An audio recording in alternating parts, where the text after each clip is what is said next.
Everybody, welcome to Movies Worth Talking About, where we talk and talk and talk about movies. I'm John Carlos. I'm joined by... I'm just a noise. I'm post-verbal. Yeah, you've evolved beyond, Yes. I forget what it's Oh, I've called. regressed. I've regressed back, actually. Oh, see, you're going regressed. I was thinking like that next... What's the... like when computers evolved and there's a term for it. Oh, I Like a don't certain even... level of sentience. They made a Johnny Depp movie, I think, out of it. There's a word for it. Obviously, I've regressed. Obviously. I mean, just look at you. I haven't a clue what I am. I'm just kind of an amoeba at the Big Bang going... What's me? So, we're here to talk about Kilroy Was Here, Yeah. which has an interesting journey to its existence. It's not officially released Yeah. in a normal thing. We happen to be people who know people. I don't know how much you know. I've purposefully never really talked to you about this movie. Yeah. I didn't know anything except that it's an hour long.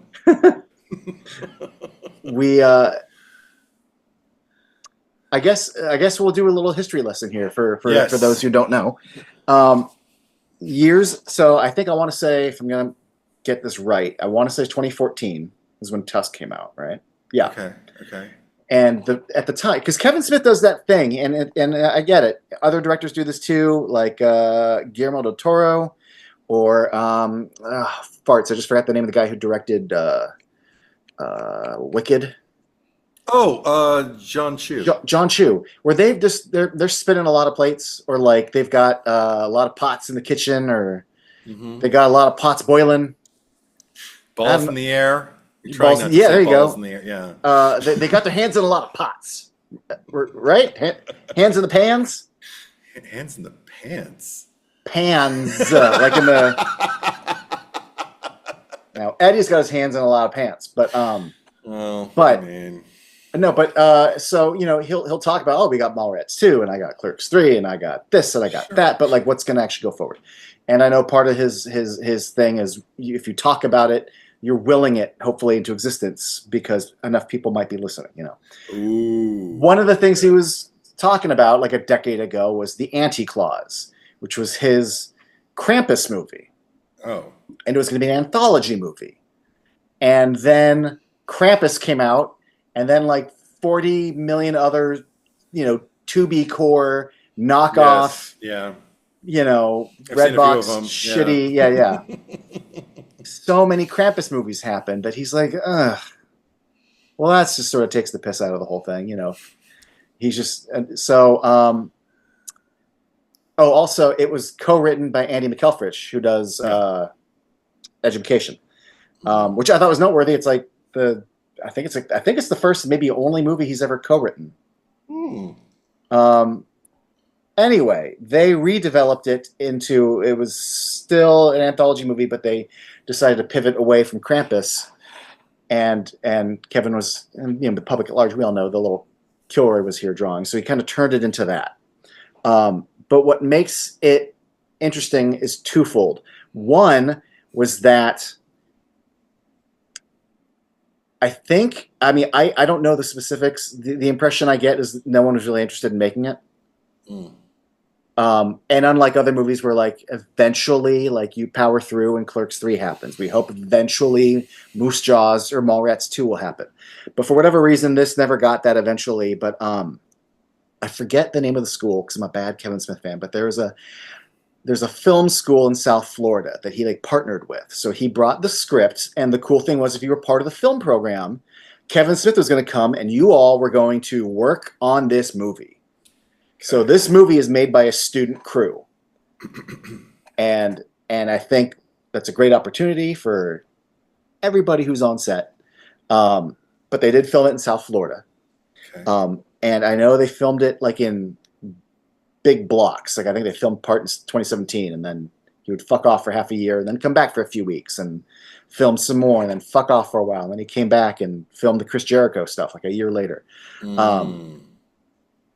So it's cool because it's not like a normal production. I think it's cute that like all these young 18 to like 22-year-old kids are all, getting their hands dirty working with Kevin.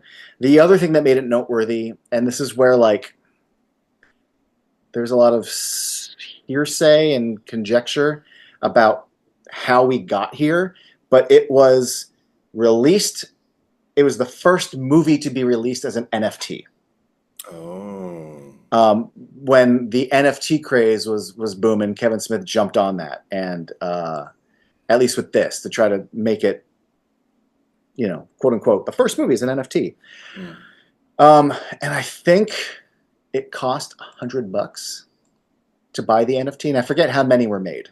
Now, if anyone buys that NFT, they can now do whatever they want with it. I know one person put it on YouTube, and then eventually that was pulled. So the conjecture comes from the jibber jabber comes from now that people have seen it through whatever means whoever has the NFT who's decided to share it with someone to watch or to have people whatever they want to do with it to view it and to show it. I don't know about you. I'll save my thoughts for a few more minutes. It's not well received. And that's when people started to kind of wonder, because I think I read somewhere that the intention, I don't know if there's contracts drawn up, but this was supposed to be a theatrical release. Okay.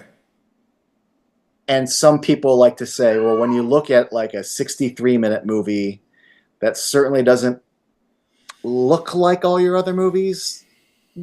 Like, long story short, there is a very harsh viewpoint that some people have, which is this movie was unreleasable. Therefore, how are you going to get it out? How are you going to make any money back from it? You sell it as an NFT because no studio, no streamer allegedly wanted it. Okay. I don't know if I believe that, but that's after some of the shit I've seen on Tubi, I got to tell you. Well, that's what I'm saying. There is some garbage on Tubi. Yeah, I saw one of them, Krampus. I think it was The Return. I don't remember. One of them on Peacock, and I was like, oh, there's great fun to be had here. Period. I saw. I think it was called A Christmas Horror Story. There was also an anthology, and Santa fought the Krampus, and I think William Shatner was in that one. Yeah. And I watched Sleigh Bells, which is about cosplayers that go to an abandoned, like Santa's workshop, and Krampus shows up, and like Santa and these thoughts fight Krampus. I don't know. Yeah. Even All anyway. Hallows Eve is still streaming on Tubi. Like, and we won't make this pod about that because I know you have feelings, but I do. But anyway, there are some who think this movie was unreleasable, and the only way he could recoup any money was to sell it as an NFT. Okay. I find it slightly hard to believe that there's no streamer that would want this. Yeah. But I will say also, pretend for a moment that you're a Kevin Smith fan, because they did make a trailer, so like people sort of could know what they were getting into. But like, imagine paying $100, and then like, this is. Okay. That said, now I have. Consider it all. Like, it's a gamble. Anytime it's a gamble. It's a gamble. But yeah, 63 minutes, I believe. So all that's out there now. It's all. Okay. That's how we got here. That certainly answers my question about South Florida. I was just kind of like, how did we end up here? Right. We did a lot of Jersey. We've done some Canada. Yeah. How did we get here? Yeah. Yeah. It was filmed in South Florida. Yeah. But I don't see. I mean, I don't know enough about South Florida to see any like real big visual landmarkers. Or even like, I mean, I guess the closest thing is just like, okay, hey, Cubans. Florida got a lot of Cubans. But I do appreciate that it is such a centralized to a location kind of movie. There's kind of like Gators all of his are in Florida. He kept saying Gator, but I will get to it. But I always imagine he was saying like GAY -TER or something. Or something. Yeah. Yeah, but so I remember watching the trailer for it, and instantly being shocked by like, because I'm not a big fan of, I don't want to say digital photography because there's a lot of really good digital photography, but there's so many different kinds of cameras. And more importantly, so much, and I mean so much can be done in post by how you color time a movie. I've seen things that the raw digital file looks like pure, super crisp digital shit. And you can really tweak it to look outstanding. So when I see a lot of, especially like 2B Core, low budget, God bless them, independent spirited, young, shitty, cheap films, but I'm like, they look like digital shit. I get really disappointed. I remember watching the trailer for this one, like, oh my God, this looks very, like, not terribly color corrected in post, kind of. It looked a little, not like raw digital file, but I'm like, I was surprised by what I was looking at. Let me just put it that way. Sure. So my expectations were already kind of like, what the fuck is this? Yeah. By the time I watched it.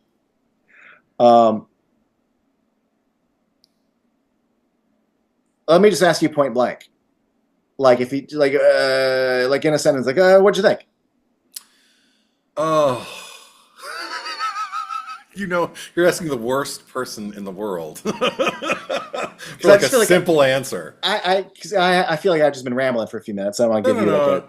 The answer is a conversation, so we can start. Okay. No, I understand everything that you're saying. That's why I'm engaged. I'm hearing you. Yeah, I get it in terms of just kind of like, what? But at the same time, like, it's not like a, oh man, it's more like, I could understand. Initially, I didn't know all the contextual stuff, like no streamers picking it up. I don't understand that, but I do understand when you told me it wasn't released. I was like, okay, but it doesn't look like a finished release. It looks like something that is like the brainchild, you know, like the short film or the starter that you make to kind of like get funding for the thing that you're going to make is what it looked like to me. I mean, the fact that it's an hour long is actually kind of the strangest thing about it, because I'm like, well, why didn't they just like make one thing? If that's the story I'm telling myself, well, just make one chapter and go like, and we've got other stories that are going to be in an anthology and we want to make a feature length kind of creep show thing, you know, or Tales from the Dark Side, or, you know, other lovely anthology movies that I love, Trick or Treat, what have you. But so when it opened, I remembered I was just kind of like, oh, there's Harley Quinn. Okay, cool.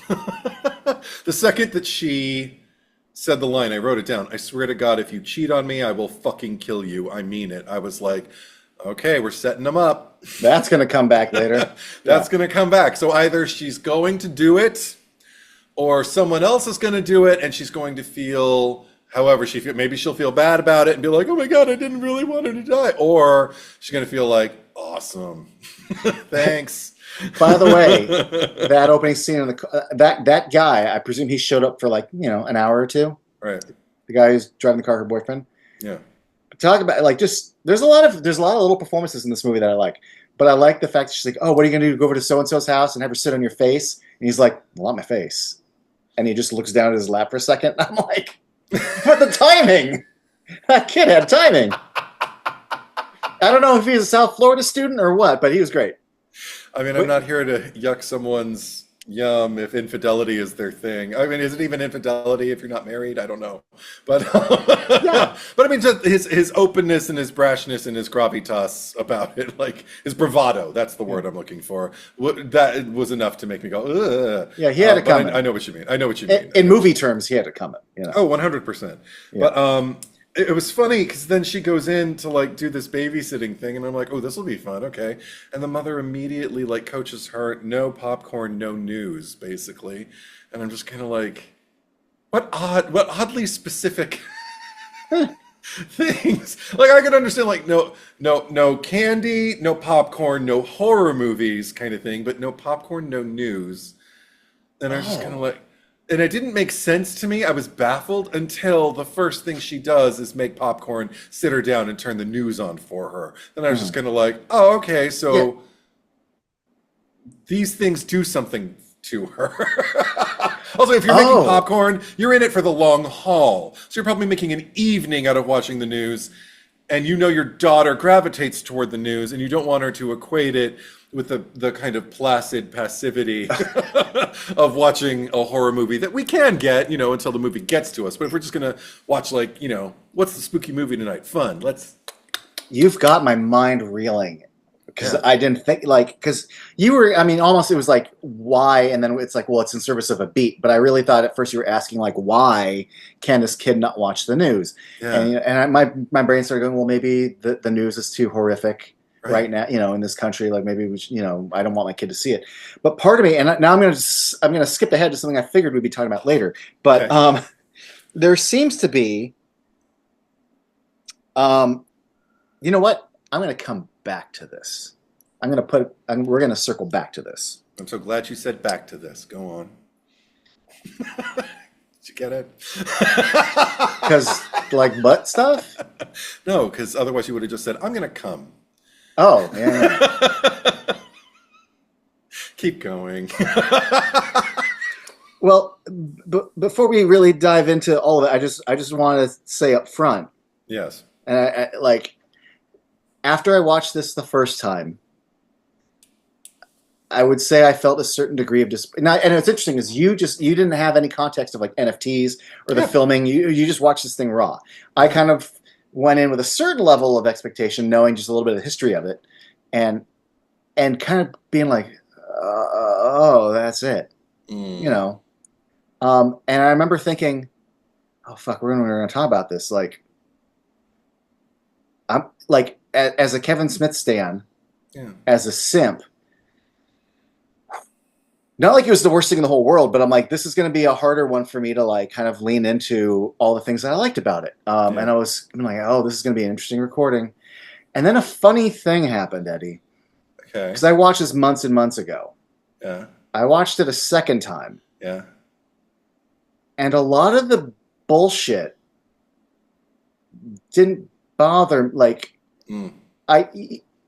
when you stop thinking about it, it was like, well, it was supposed to have a theatrical release. Why does it look this? Then you're like, no. Sure. When you're just like vegging on the couch and it's just a story unfolding in front of you and there is no context, there is no bigger thing about where it was supposed to be or how much people paid for it. For like 60 minutes, I'm just like, yeah, this is like a low budget thing that's unfolding. And I'm kind of more on the ride.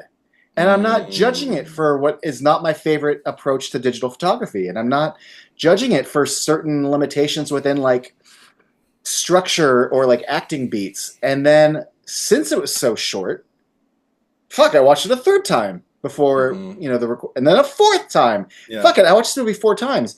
And you know what? I'm not going to tell you like every time it gets so much better.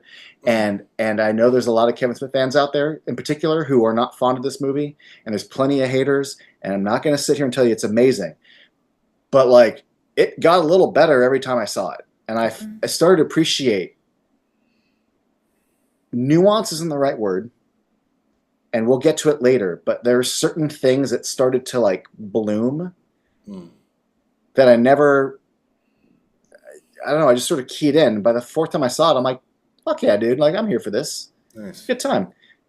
Even the first time, I was like, even within its limitations, every once in a while, there'd be these little beats, the way, like, maybe a sequence would end. And I'm like, oh, like, this doesn't look like Creepshow or anything, but, like, I can feel the spirit of Kevin Smith's fandom of Creepshow in this from time to time. Right. And I'm like, so that's cool. But I've going forward with this film discussion, I just will tell you, it grew on me over the course of 4 viewings, and I'm no longer worried about like, what am I gonna like? I don't have anything to spin. I know how I feel, and I'm going to tell you all about it. But I really thought I was going to have to like spin my thoughts. I feel like I was early you in the story, your story, probably at the onset, and then we got to a point which we'll identify when we get there, where I was just kind of like, oh well, I can talk about this, So that's encouraging. And it actually saddens me that now that it isn't just available on streaming, because I would stream it again. I would go back and just kind of like go like, I want to remind myself like, what do the stuff that I like, do I still like it, and is there anything else to kind of like mine? And Well, I like having those projects, yeah, available to me because as horror fans, that's typically what we do is watch things we don't love and return to them. To yeah. go like, what was Oh, I? Was it me? Or, yeah, or yeah. was it just I a mean, long day? even not as horror fans, but I've done that with some movies. Some I will never do. Sure. But like you, like I know you have watched the A Nightmare on Elm Street remake like 5 times. More. Yeah, I couldn't. Yeah, there are other movies that I revisit, and not that one, but like, yeah. So I get it. The most recent one that I turned toe, it was like night and day, was 28 Days Later. I was like, what was wrong with me? Yeah, I don't know. You just I some disliked the days. shit out of it like 20 years ago or Yeah. so. And then I don't remember if I saw it a second time. I think I tried and I might have turned it off. And I was just like, okay, it's just not my thing. And then I watched it like this year. And I was just like, what is wrong with me? Ran to watch 28 Weeks Later. Huh. And I then like it. I like things about it. And then there are things I do not.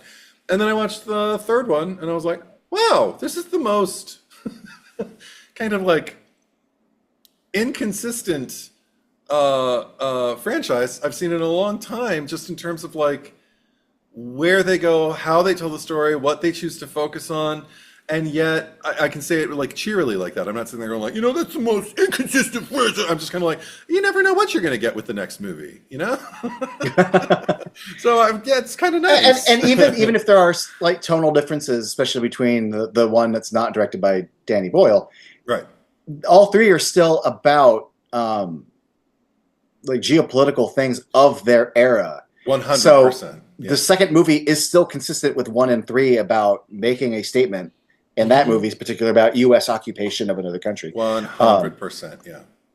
So I'm glad you're mentioning like, because for example, like the one of the, not to bring it back to Kevin Smith, but like remember way back in the day, his whole anti-P.T. Anderson, how much he hated Magnolia bullshit. Right.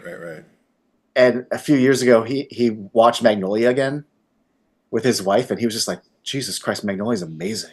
And his wife's like, why the fuck did you pick a fight with this? This movie's great. And he's like, it is great. But like when he was like, 27 or whatever, but he's like, he had to stick up his ass then, but he understands Magnolia now. And I like that you understand 28 Days Later now.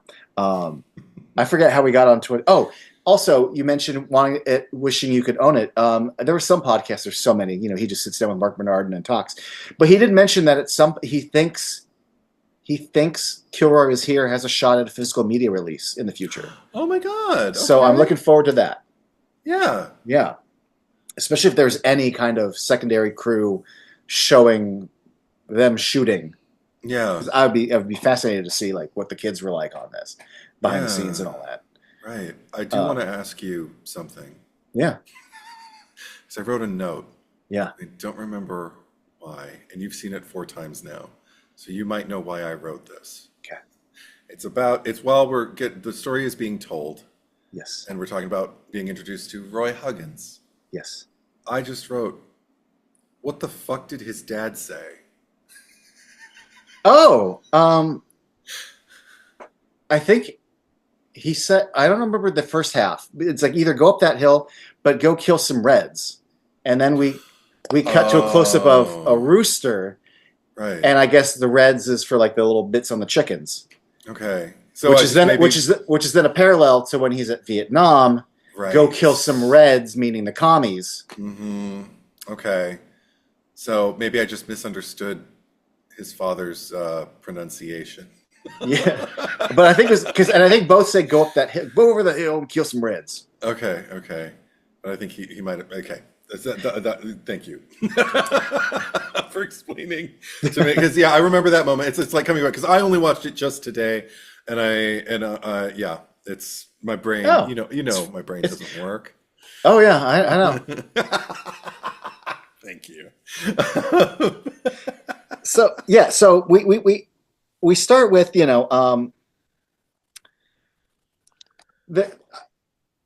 I want to work a lot out with you because some of it I still haven't fully. Let's just dive right on in because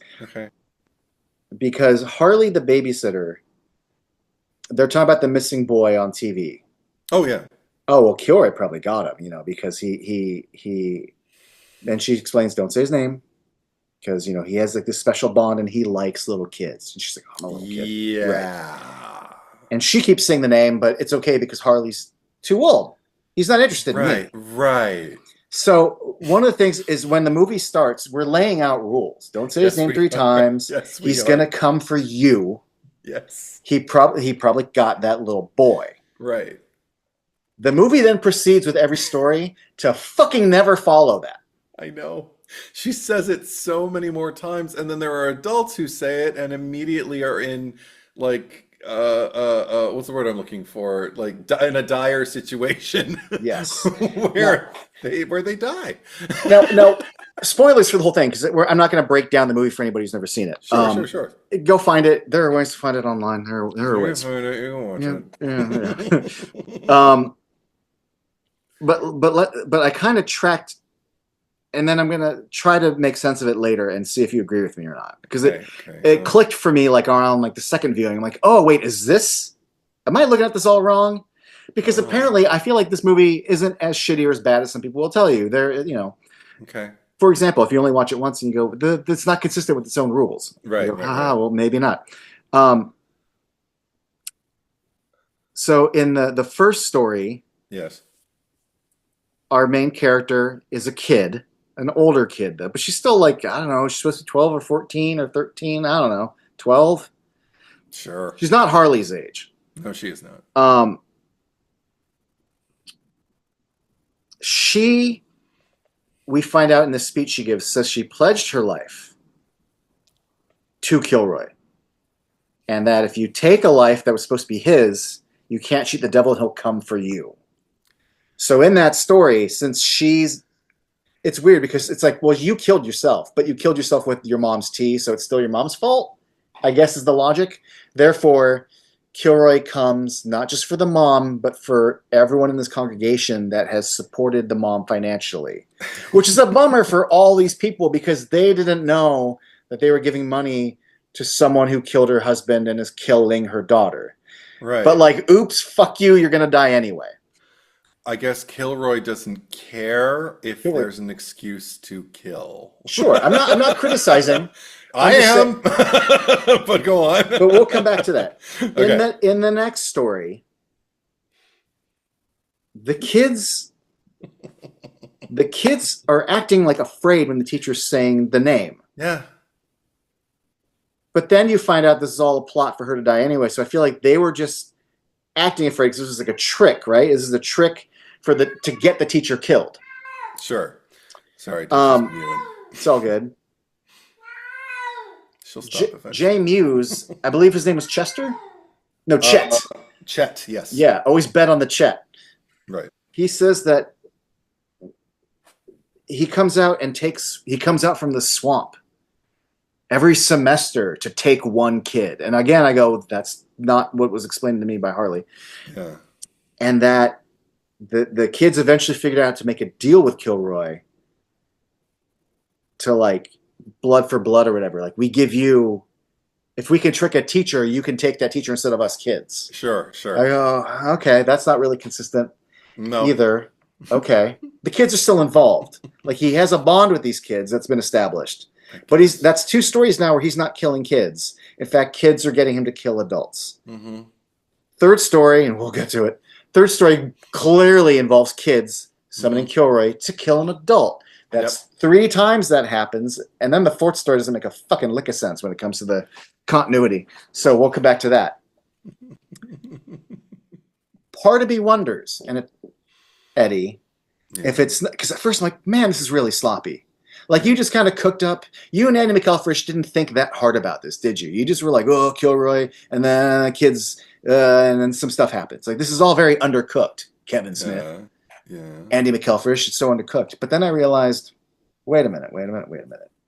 Maybe in those 3 stories, that is how he operates. He does have a bond with kids. He does come and kill 4 kids to take out nefarious entities, right? Okay. Maybe Harley is lying to this little girl. Or just an unreliable narrator. Go on, sorry. No, I think she's lying to the little girl. Okay. Because she can use the little girl to Oh, get her boyfriend killed, right. But what? And then I have two questions, which is one, was she trying to get the kid to summon Kilroy to kill her boyfriend? Or was she really trying to scare that girl enough so that when there's that knock at the door, she goes and kills that, and she even sets that kid up to think that person at the door is Kilroy. Right. And then the twist is, well, you did get the girl to say the name 3 times, so now you are the evil adult figure in this story, and Kilroy, in his bond with the girl, is going to kill the babysitter. Because almost every story is an adult that is untrustworthy or evil or shitty. We'll get to the second story because she's not that bad. But the adults are always bad, and they're always either harmful or manipulating the children. And Harley is manipulating that kid. So, in hindsight, I think you're not supposed to believe her setup of Kilroy. Right. It's kind of, this is going to be a weird analogy, but it's kind of like in Chasing Amy when you're introduced to Alyssa as a lesbian, and then you just hang on to that word lesbian the whole movie. Sure, yeah. And you never accept the fact that she is clearly bi or pan or whatever. Fluid, whatever. Yeah. If you just hang on to Harley's thing, but don't really notice that she's a liar, right, a manipulator, yeah, you're not supposed to believe what she's saying. The stories are explaining the truth, and in essence, they're setting up how the finale of the movie works. That is so smart. That said, why,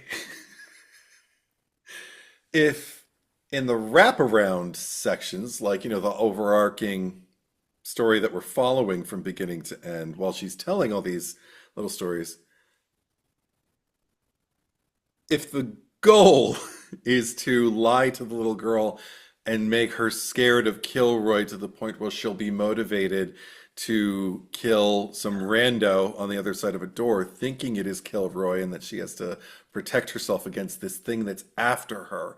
Why would she tell her stories where Kilroy saves people? Where kids get out of it and the adults are the ones who die. Why is that an effective means of loading the gun, as it were, against her boyfriend? I have to. The movie's a little sloppy in some areas. Part of me wonders how much of the stories that are being told are really being told by Harley versus just unfolding.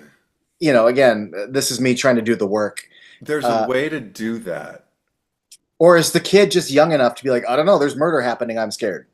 I don't like that. Know what? This would be like my first note if I were just reading, if it were a full screenplay and I were reading it from beginning to end, and I had even an inkling as to the methodology that you just laid out, which, to you.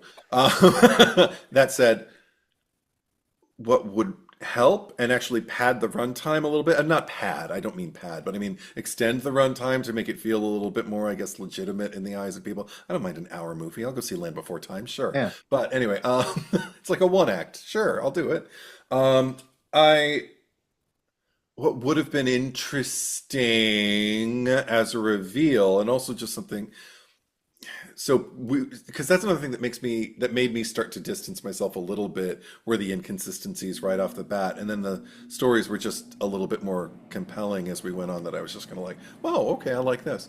Here's the thing: if she could have told stories about Kilroy attacking children, number one, you get the what's the word? I guess the gratification as an audience. I don't know if gratification is the right word, but the scare, Children in peril is always like an effective, or mostly an effective thing for me, because immediately the vulnerability factor is through the roof for the victim. I'm more scared because I was a kid.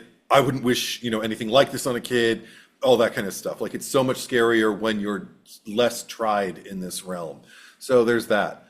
If we got stories like that, the scares are more effective.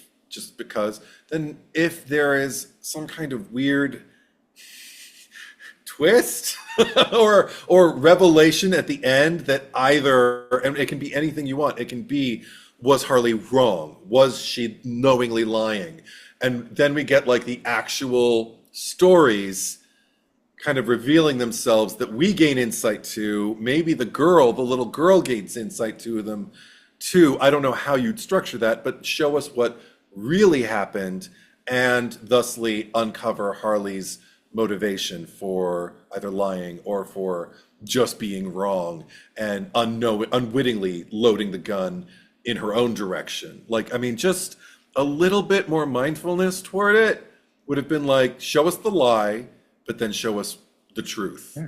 That might have been easier to get, at least I'd say maybe 50% of the audience on board with what's going on here. You know, and that could get you to like, you know, an 80-minute. Yeah, totally. 100%. Although I will say, I actually really, the 60-minute, this thing, like it goes down. Like if you're like, it's kind of late and I don't want to fall asleep, but like it feels like a quick ride. It still gives you some Kevin Smith snappy dialogue and some silly fun kills. Like more movies could be an hour. Turns out, you know. Right.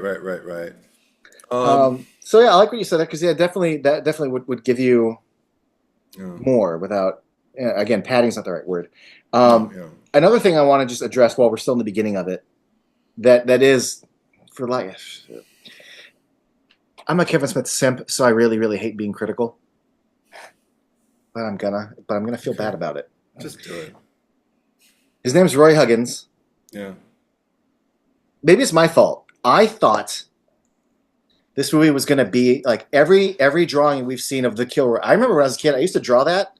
I didn't know it was a name. I just used to draw a line, the head with the nose hanging over, and the line. I'd seen the artwork, but every graffiti that I'd ever seen never included the words Kilroy was here. Right. It wasn't until 5 years ago when this was starting to become a thing. Not even 5, more than 5 years ago. Where like Kevin kept calling it Kilroy was here, and I had to look it up, and I'm like, oh, it's got a name.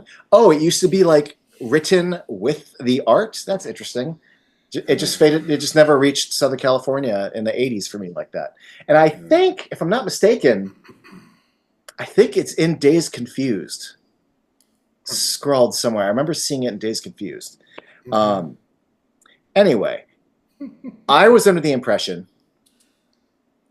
that Kilroy in this movie was the Kilroy from the Doodles. That everything that had been doodled in the 1940s, the 1960s, was all this guy. And they even superimposed it on like a World War II tank or something. Yeah, it's weird because they even give you the history lesson that it's from the 40s, but then they use all this footage where it's not in it, and they have to superimpose it onto everything. Right, which is fine. The world's first meme on a tank. It's fun. Yeah. But even then, the girl says what the audience is thinking, which is, oh wait, so he's from the 40s? She's like, no. He was a soldier in World War II. I mean, from Vietnam, and he was from here. Vietnam. Yeah, and he's from South Florida. He used to live over there. So we show him as a little kid. Yeah. Killing chickens. Yeah. Here's where it gets interesting. They show him. They give him this backstory where he was a Vietnam vet and he's like a homicidal maniac. Mm-hmm. And he goes in and he kills a bunch of Vietnamese people, and when his platoon finds them, he's eating them. Mm-hmm. None of that pays off or matters at all. He just sort of shows up and hacks people up. It just kind of imbues him with bloodlust. I guess. Yeah. But here's the other thing this is the thing here's my criticism. If so much of these stories are about his bond, how he's tethered to kids, none of that is ever in his. You show me him eating people. You show me him slaughtering chickens. Why don't you show me why he has a connection to kids in your flashback about a killer who is the protector or alleged killer of kids? 100%. And on top of that, I'll just add, because I'm not as familiar with the cartoon. So I just thought, oh, Kilroy was here. Okay, a movie named Kilroy. I don't know. And I saw the image. I guess I didn't put it together in my head that like, oh, that's going to be what the killer looks like.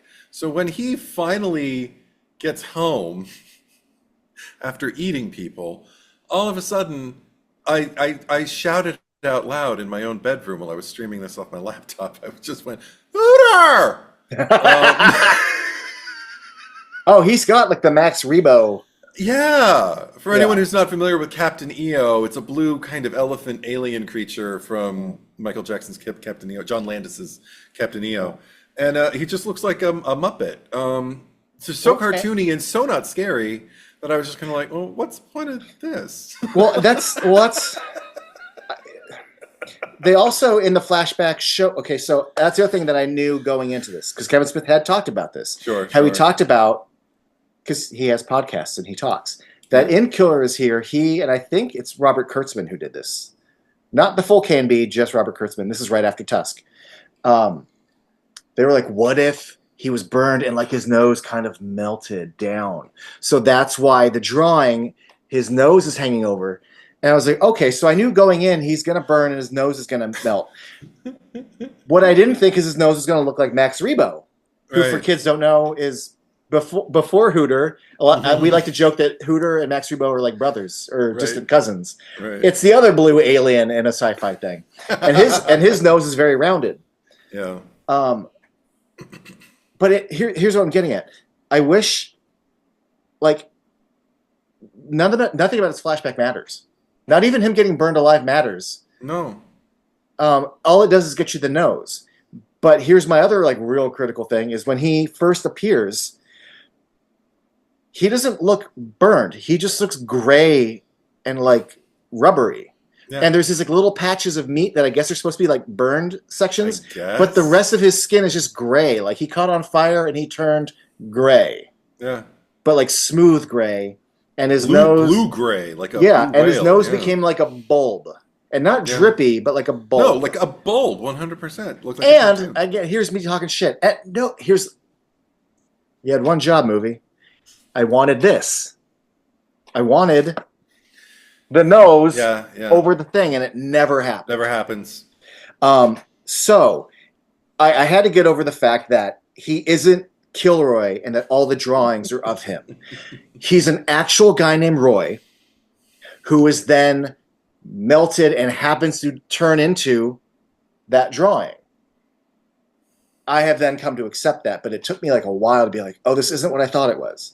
And it sucks as a viewer, and you do this for movies all the time, right? Like certain expectations, and you have to go, oh, I thought this was this, and it's really that. Right. But boy, do I wish, and his flashback isn't that long. I just wish it all mattered to what the rest of the movie is, because you could cut his whole flashback out. It doesn't really inform what you're seeing. Yeah. He's not doing anything Vietnam related. He's not killing chickens. You know, he never does the nose thing. You know, and then it's just sort of funny that like he ended up looking like the Kilroy Was Here drawings. Oh, and his nickname was Kilroy because he killed people. And he was Roy. Yeah. So yeah, all of that. I mean, I'm fine with the reverse. It just took me a while to get into the reverse engineering of like, no, he's a real guy who turned into this. But in which case, I don't need the history lesson of the drawing. It's funky. It's funky. I mean, and here's one more really petty bullshit. Ready? Okay. His costume, his pants. Yeah. They're like shredded, presumably because he was burned, right? But Eddie, I'll tell you, when I was in a play once where I played like a beachy guy, and I was wearing khaki shorts, and like the day before opening, some of the cast were like cutting the edges of their shorts. I'm like, what are we doing? They're like, our shorts are too clean. We should be like a little more rugged. But people were cutting them like really in these thick straps. So our shorts were all really flappy, and I thought we cut them too high and it looked bad. Well, Kilroy's pants are like that. Like at his pants stop at the shin, and then they're just cut in straight lines upward. And I'm like, I know, like a 19-year-old kid on the set like cut his pants, but that doesn't look at all like they were burned in like a Vietnamese American prison or anything. It just looks like someone with a pair of scissors cut pants. And I just remember thinking, like, again, like it's not a feature film. It's not meant to be in theaters. It just is. It's like this cute little production that happened. It's a cute little production. Don't be too shitty about it. Don't be too shitty about it. No, but it's not. You're not being shitty. But, you're just. It occurs to you. So but his pants look like they're cut. They do. And the last thing I'll probably say about his appearance, because I concur, with everything that you're saying in terms of just like the unnecessary backstory, or even just like the misguided notions of Yeah, the backstory. It's I just like, wish it mattered. Yeah. yeah, plant seeds that like later on are going to grow into like this tree. Then I'm going to be like, hey, dude, I remember when you were a seed, but yeah, I totally see how you. Instead, I'm just kind of like seeds, a tree. How?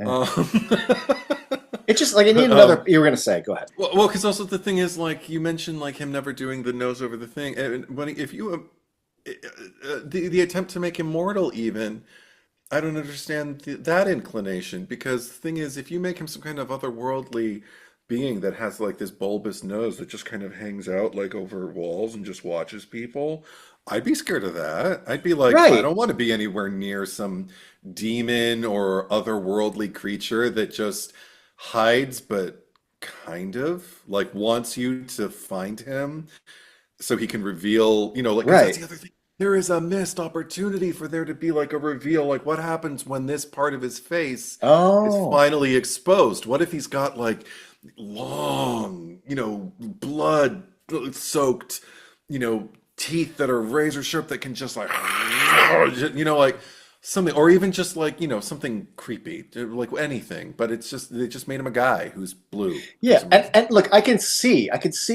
you have this anthology with the Krampus, and then you get this idea, and you're like, hey, remember that John? Wouldn't it be fucked up if a guy with a nose? Oh, Mhm. but like we know what Krampus is, and like we know who like Freddy Krueger and Jason. They have backstories. What is this guy? What is Kilroy? And you're like, oh, okay. What if he was a Vietnam vet? Oh, what if he burned? Like I get it, but like Yeah. they needed to keep going They really to could have taken a connect, tip just from even flesh it Victor out, connect more Crowley. dots. Yeah, Even Victor Crowley would have helped. yeah. But okay. So, So we've let's move into like a bit of story number one, yes, yes. because each story I have notes, and but there's a lot of good and a lot of and some nuts. Anyway, Betty Aberlin. Hoo-hoo-hoo. first of all, I love that this is the most. It's not just like a cameo. She really gets to like own these scenes, and Hmm. I love it. I want Kevin Smith to put her in more movies and more speaking parts. Yeah. I love her in Jersey Girl. I love her in Dogma, but like Yeah. I love that this was like her time to shine, essentially, and she was great. Hmm. I really like her in it. Red State. Oh yeah, Red State's good. Oh yeah, um, but you know who really stand? I forget. I don't. Her last name is McElfresh. I don't know if it's Andy's daughter or like a niece, but Right. the girl who plays Sunny. Yeah. Uh, and I looked up her credits. It's like I think she did background on Jay and Silent Bob reboot. She doesn't really have much to her name. Yeah. In my opinion, she should be working more because I think her timing is great. She has a great quality. I was watching her and I was just kind of like, oh, I want to see who you grew up to be. Like you have this wonderful kind of unfinished in the best sense of it. Like I don't look at her and see kind of like a young Kirsten Dunst where it's like, oh my God, you're like a fully fledged, but she has this thing that you can't train, It's just Yes, like it's just a thing where I'm just kind of like, I like you and I want to watch you. You can't train people to do that. You know what I I mean? of all the notes that I wrote, there's only one that I truly don't remember. I think it's just because I tried to write down these little beats that she did. And one of them I think is when her mom is bringing the tea or something and she goes, here's the yum yum for your tum tum. And I Right. wrote head turn. She must have done some sort of funny, like, but the way she has that thing that Jim from The Office has. There's a moment Mm. where they're at the big brouhaha Yeah. fundraiser at the church and fucking I always forget, but Rick fucking Darris is the Yes. That's preacher what I wrote down. Rick Terrace as a priest. twice. Twice. Um, It's not good. he's like, "Oh, this is a miracle for one special person." Then he Right. goes, "Cordelia," and you Yeah. see Sunny under the mask, and she just goes, Yes. "This." And can you fucking believe like Yeah. and she doesn't even get to use any of this, but with just this, she Hmm. cracked my shit up. Yeah, that's what you What need from your protagonist. You her? need because this inalienable, if that's the word I'm Yeah. looking for, this undeniable ability to just kind of capture my imagination and my attention and make me want you to succeed. Like I don't want this to end with her going down. You know, I want, Yeah. I want to see her get her mom and get her good. Then I wasn't prepared for everything that transpired beyond that, but because I had questions, like you said, about the, you know, the logic of it and whatnot. We've been Tracy and I have been talking. She's been revisiting early South Park lately, and sometimes there's little. They're not even lines. It'll just be like a character going, and like Yep. she will start busting up because of a single word delivery. Like, get over here, you know. There's this moment, and I guess you could say I like this movie because I think about this moment from time to time, and then I just start laughing. I laugh out loud when I watch it. It's when each person is going up to Cordelia and Sonny, but they're all just heaping praise on Cordelia. Cordelia, oh. And then someone turns and goes, "Oh, how are you, Sonny?" And she just goes, "Good." Yep. Also, Her fucking timing and delivery of good. Also, I do have to say, prior to this, like when they're just in the interview with the reporter, I guess, when she's laying there, maybe this is just my gross ignorance about human anatomy and the way it works, but there was a line where Cordelia is going on about how Sonny has a heart condition, so it can't pump oxygen to like the rest of her body or whatever. And I was just kind of like, can't pump oxygen? Is that what it does? I was just kind of like, I know it pumps blood, you know, but the oxygen is in the lungs. And I got stuck on it. I had to pause it for a second. I didn't look it up. I didn't want to know, but I just kind of wondered, like, is this something, a case where I'm ignorant and she's saying something that's true, or because I looked immediately, it just got me into it because I immediately looked to the reporter to see if she does like a pump oxygen. Or is this just some bullshit? Yeah. That South Florida will just believe if I say right. it. Is she just laying it on really thick and making up something, and nobody's catching on because they're too busy feeling for young Sonny. The heart pumps blood. The blood circulates. It circulates to the brain, keeps the brain going, which makes you breathe in oxygen. So I understand heart, brain, oxygen. What? Yeah. So, but you know what's great about that scene though?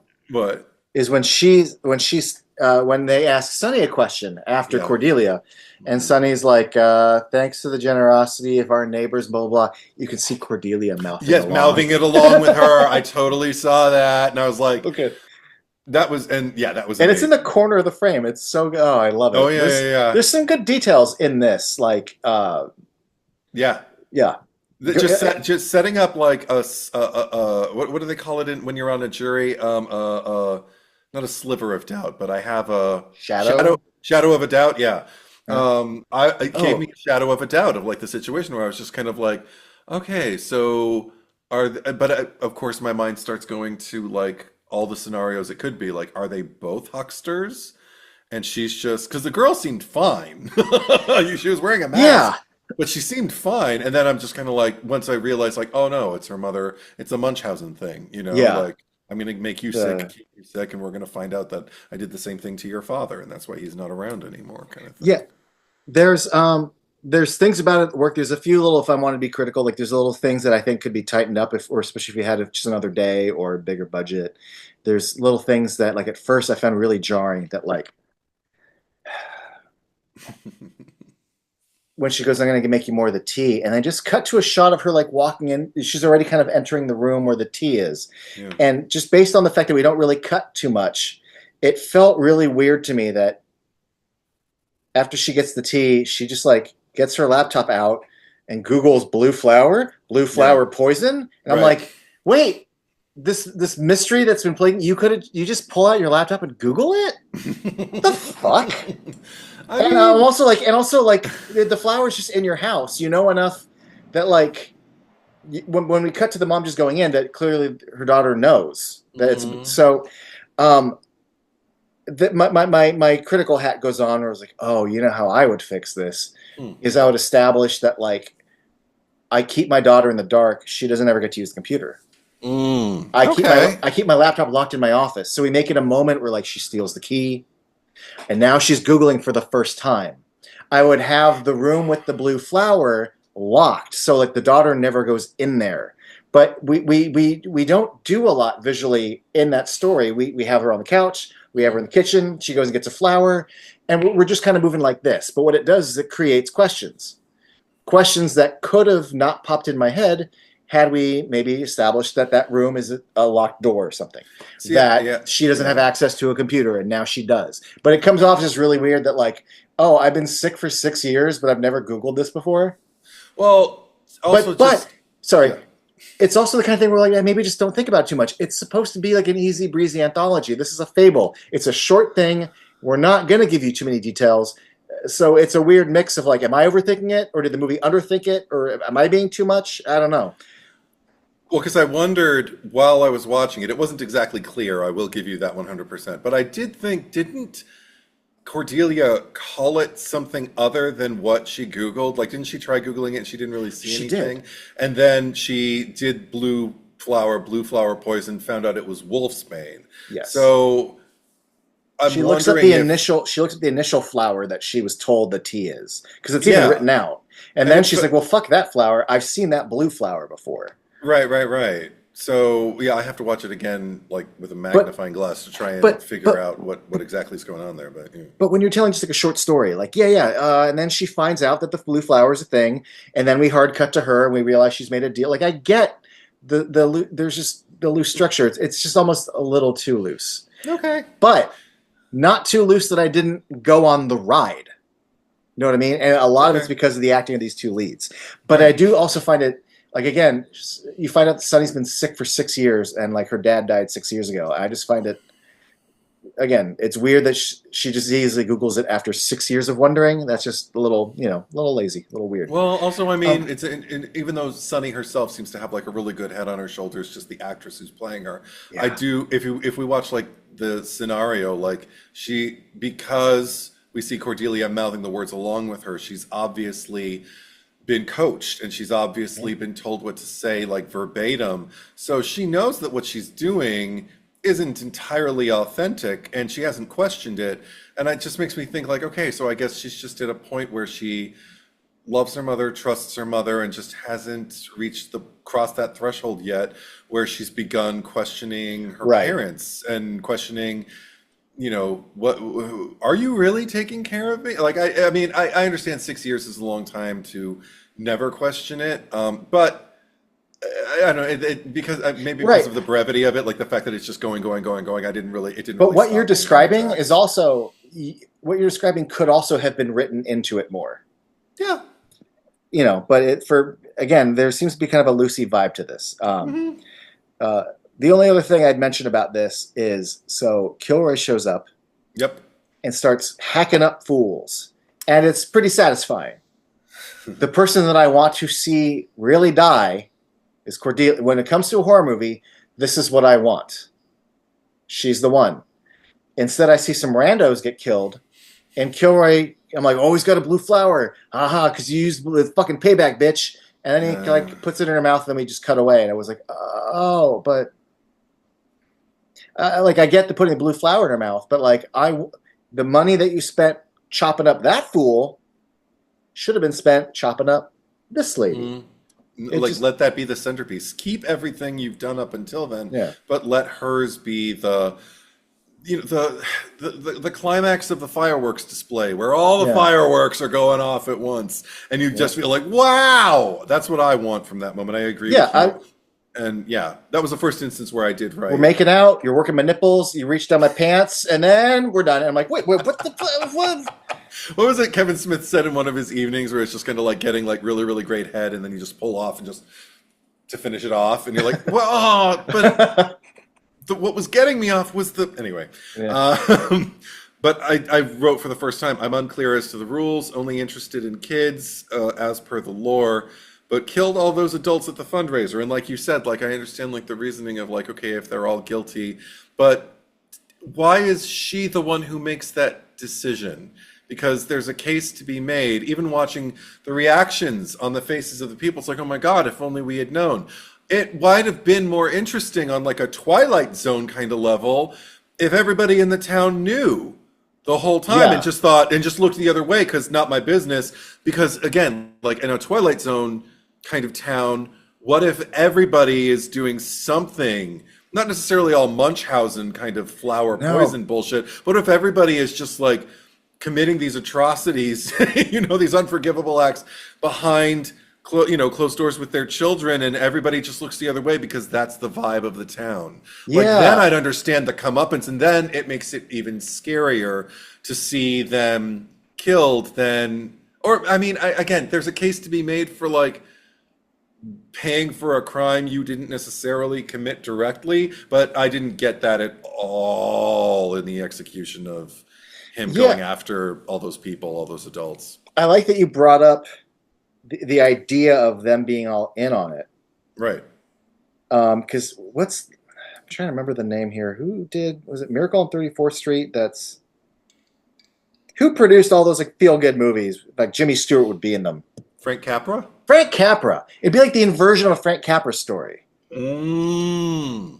Where the whole town is, or like, my version of a modern Frank Capra movie is like Lars and the Real Girl, where everyone's like, you know what, in the town, we're all going to treat that sex doll like it's a real person because 100%. it's gonna help Lars. Yeah, but a toxic version of that. It's the right thing to do, and this is the shitty version. Like, we're all going to get behind Cordelia. Mm-hmm. Oh, that would have been amazing. I mean, I get, even with them looking around, I still understand the idea of, because there seems to be something about the concept of like the congregation of the church, of the church family being complicit, but they weren't complicit enough. But yeah. And then paying for something that they didn't commit directly wasn't scary enough that I was just kind of like, oh boy, nobody's safe here. No, it didn't enter my mind. I just kind of thought, it doesn't make sense. Yeah, I just went, wee! To me, there's a lot that doesn't make sense, but I just sort of go with it. Like, sure. I guess we're going to go into the second story. Yeah. Which again, like, some of these people, I like the kids quite a bit. Oh my gosh. Especially the boy. Yeah, Montana. He has this moment. Oh God. He has this moment where after she says, I think Kilroy for the third time, and Cassie disappears. Mm-hmm. And he's already been like, don't say it, Kilroy, don't. And he's getting worked up. So when she goes, where'd Cassie go? He went, yeah, it was amazing. I wrote that down too. It was so good. Fuck, that kid was great. It was almost like a thrust. A what? Yeah. What do you think? That kid's got timing. That kid's got delivery. Like, that made me literally laugh out loud. It was an LLOL. Yeah, I mean, I even chuckled to myself. That was my big hearty laugh. But before then, I even chuckled when they were talking about the legend to Miss Bowers and about how you say the name 3 times he comes. She says, say his name 3 times and he comes. Sounds like a guy I knew in college. I'm like, there's Kevin Smith. Exactly. No, throughout this movie, there's little Kevin Smith isms. In fact, even before that is when the segue between this story and the last one is the little girl's made this pillow fort to protect him. Oh, right, yeah. And Harley's like, with that little ass fort, she's like, you think this fort is little? I'm like, that's Kevin Smith banter. It was cute. It's a huge fort. Yeah. Took up half the room. But I'm with you. That felt like the first real Kevin Smith moment. Yeah, and there was another one that came later when we were introduced to Chet for the first time. When I see Jay Muse and everything. And there was something about, first I just went, Uncle Jay, even though I'm older than him, right? But I don't know. I don't know how old we are, but I still look at him. I just think, Uncle Jay. and I got a vibe immediately, a very specific one where I was just kind of like, I think I would only expect a decision like this from Kevin Smith, where you take the custodian of the school and make him kind of like a lovable, kind of like, hey kids, kind of guy.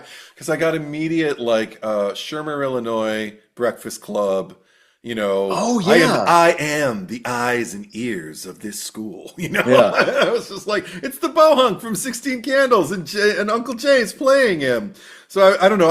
I loved that I immediately got that vibe because I was just kind of like, yeah, nobody else would write who's going to write a custodian like this? They might write him to be nice, just like, hey kids, what's going on? But hey, Yeah. I have an opinion. Chet. Yeah, exactly. I've got a dance. I've got opinions. I'm the kind of guy who's going to turn the teacher around no matter what the fuck I say. And she's going to go like, you are cool, Chet, or whatever she says to him. I don't remember. But they have an exchange where she's just kind of like, awesome. And I'm like, yeah, right. Oh, good. Now I like you more. Uh, but then immediately what followed was something where I was just kind of like, okay, I don't know if it was necessarily even effective, like as per the story. I mean, it did work because I was like, uh-oh, that's bad news. But it just made me think like, oh, that's a scary thing. If you're a teacher and you have two students, or it doesn't even matter how many, but you got students, you leave the room, you come back, they're standing across from each other and they are chanting something. Right. Like to send the monster back to hell. Fuck no.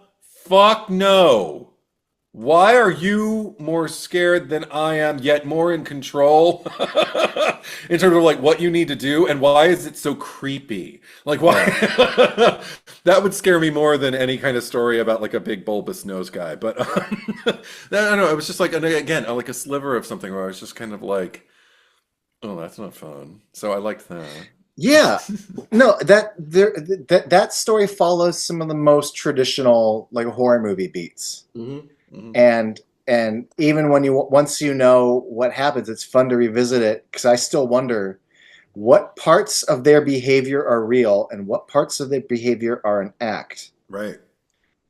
Because on second viewing, like when she finds the room that's got like the Kilroy mask and a little shrine, I'm like, Right. that's real. That's part Hmm. of how you summon him, right? The artwork that the kids have drawn, where it's like people getting murdered, I'm like, this is what the children of South Florida are drawing. And for some reason, it's on the board, which means the teachers from South Florida understand Again. this too. Yeah, It, this again. there is Give me Twilight Zone knowledge of like a town that's just kind of like this is the thing we contend with, right. and we have our own ways of dealing with it. The kids like to draw pictures of him. We don't ask questions, kind of thing. Yeah. Now the thing that gets begged is compared to the first and third stories, the adult that gets killed in this doesn't really seem to be that much of a problem. You Mm, know, if you're mm. looking at the sinner adults of the first and Sure. third story. Yeah, However, she's just sacrificed here's unwittingly. but then when you find out that like, well, maybe it's not about, and specifically in this story, it isn't about what threat she presents to the kids. It's the fact that he No. comes out of the marsh and Hmm. they need to sacrifice someone. Right. But Um, why would they? That's another question for me now that but I didn't even think of. ask Go ahead. Go what? ahead. No, you ask. Why? I think I have an answer. Why her? No. Why Oh, summon him in the first place if well, then you're putting yourself in peril and you have to offer him a well, sacrifice? according to Jay, he comes out of the swamp every semester anyway. Okay. He comes to This is collect a just like saying, child. come here. No, he Come comes to collect a here. child, Right. but they do something for him to come and collect the adults instead. Right. So basically, like So, summoning him is like saying, "Eat it, Joe's. Eat it, Joe's. Come here. right. Take Well, your offering is here. when they're Don't hurt when us." part of the chant is send the monster back to hell, I think it's like, well, if we offer up this adult, it sends Kilroy back to hell. Only I makes think, more questions for me about the end of this whole thing. But yeah, okay. but yeah, again, yeah, it's a little, yeah. Unless the Yeah. teacher's the monster, and they're saying Kilroy, come take the monster back to hell. I mean, the only sin she really commits is she's he comes three times. Oh, it sounds like a guy I dated in college. I think a fourth grader might not understand that reference. Is it Yeah. inappropriate? A little bit. Yeah. But I don't think the children understood it. Same thing with the way Well, she's joking about Mark Wahlberg. But the things she's doing are not evil. They're just sort of like, a teacher shouldn't joke about that in front of children there was in one in a thing. movie. Yeah, right. There was one thing that I did bump up against that made me kind of think like, again, this is just me. I didn't think like, oh, the children must hate her because of this, but what? No, go ahead. It was just when then Cassie disappears and she starts like looking for her, and then she starts hearing the screaming coming from like the other end of the school or whatever. She starts running. She hears both of the children screaming, not yelling, not manly, but both of them. She's only calling for Cassie and not Montana. And I'm like, Well, was it because Cassie was the one who was missing? but if they're both screaming, Oh wouldn't you yeah. scream for both of them? Like, why are you only? Oh no, Cassie's the one in peril because Montana's yelling, not screaming. Like, I wonder, like, did she buy into it? Like, what's happening? What? I don't know. It was just like again, a little logistical thing, a technical thing that I bumped up against that made me think like, yeah, that would have bothered me if I were sitting in the editing room going, even on set, I would have been like, Kev, why is she only calling for Right. Cassie? That's Are we why shooting something where she's still lost, only looking for Cassie, or is she following both their voices? Because we don't have anything with her hearing both their voices and going out after them to help them. So, and it's obviously two voices. It's not like she took it thinking that's only Cassie. I can't help but wonder if just I think more about if that was in script form. Like, again, can we do another pass on this? Tighten up some things. Yeah. And again, I could be critical about this whole movie being like, oh, some things could be tightened, but I'm also like, or it's kind of just like it's kind of the charm is pardon me, the slapdash kind of nature of some of it. Yeah. Is just, I got my feet up on the couch and I'm watching this little production and, hey. I mean, what did she say when she found the little, like, summoning altar that we now know is, like, whatever? Didn't she say something like, this town is sick? Or is it when she sees the drawings? She says something like, drawings. This town is sick. So by the time we reach the end of, when we find out what was really going on and the offering has been made and she's, they're just driving away waving, being driven away waving. Again, the parents must be complicit because they can see that in the rear view. So I'm watching that and I'm just kind of like, okay, so she was right. This town is sick. Again, setting up like, make the town sick. Well, yeah, I feel like I'm going to write that down for later and make the town sick. Because I kind of have thoughts on that later. Okay. But part of it within the story, before I get too much into it, is that it does feel like, because they established she's not from South Florida. Right. Chet is. The kids are. But you're not. And I can't help but feeling like, well, I think that's why. Sacrifice the outsider. Sacrifice the outsider. Yeah. Okay. All right. I do just think it's... We're going to come back to something, just because, a lot of this movie has to do... all the stories, to me, there's a through line about community. Okay. And I think that comes into play with the fact that she's not from South Florida. Okay. Makes sense. I will point out, it's interesting because the segue into the third story is the little girl saying, like, okay, if people die, how do we know these Kilroy stories? And then she's like, well, sometimes someone's alive to see it.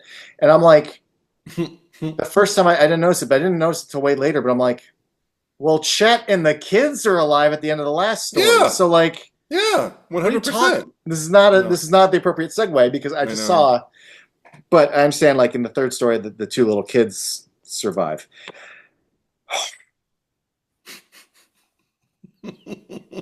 Trigger warning to anyone out there watching. Like, I'm gonna step carefully. Yeah, because SA about children. Yep.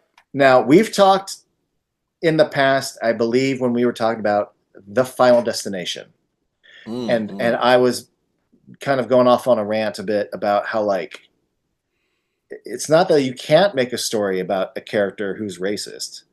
It's how do you write it where it's not just written in crayon and you use it as a crutch and you're not owning the responsibility of really telling a story about that subject in a respectful or earnest or meaningful or poignant way. But it's just like, I don't know, a character's just a racist and we're not ready to really deal with it. And it's the idea of priests taking kids away to assault them is so grim. And honestly, isn't something that a filmmaker, unless they're really prepared to handle it, should even attempt, unless it's like, all right, this is the story we're telling, and this, but for it to be kind of, I don't want to say flippant, but I'm not saying. I mean, they don't handle it with any kind of grave. And Ralph Garman is nature. Ralph Garman is playing a despicable character. The priest, Yes, but it all just feels, I don't want to say light, but for the approach, the actual technique, the actual approach, and the amount of time and the amount of text.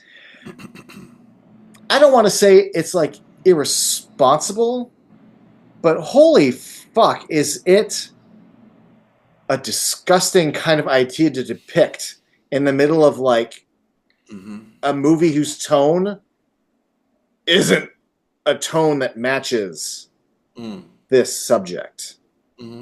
It's and yet I feel like I understand where Kevin's coming from in that these priests are villains and this villainy exists in the real world.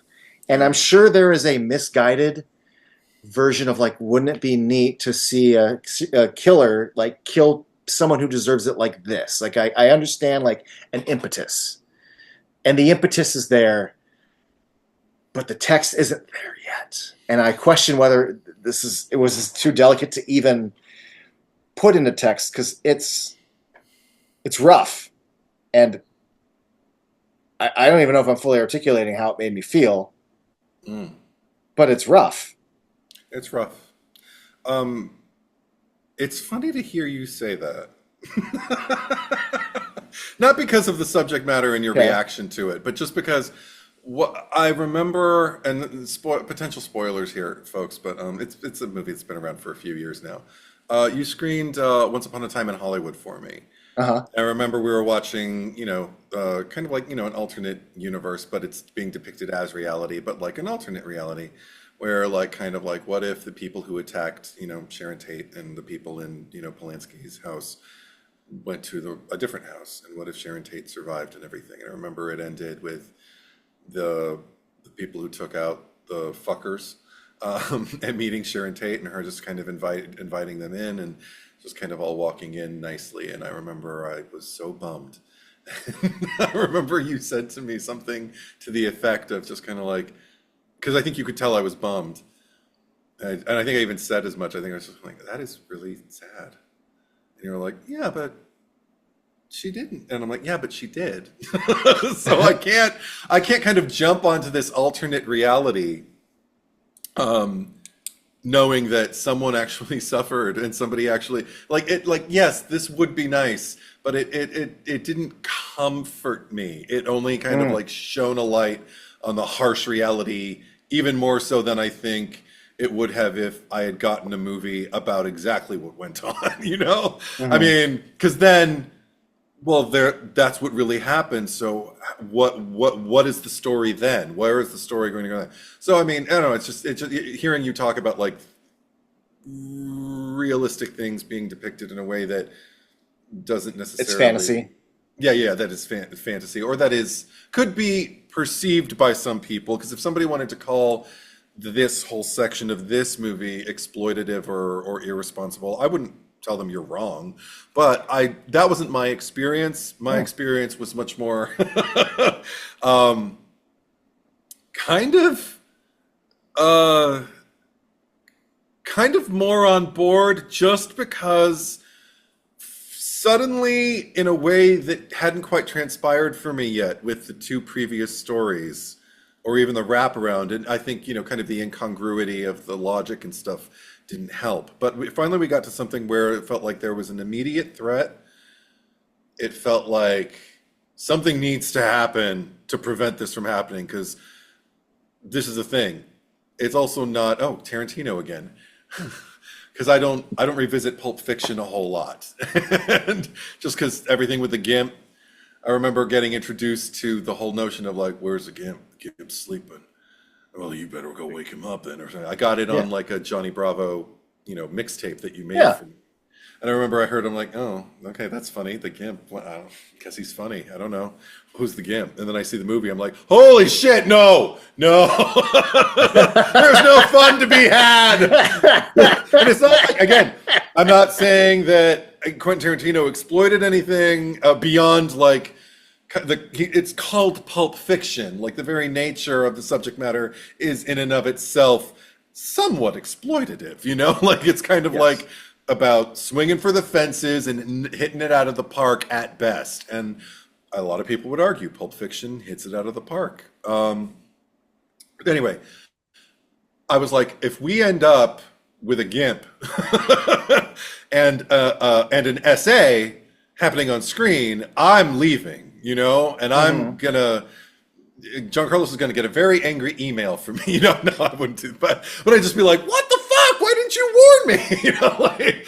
But so I also knew Kevin Smith, and I knew we're probably not gonna go there.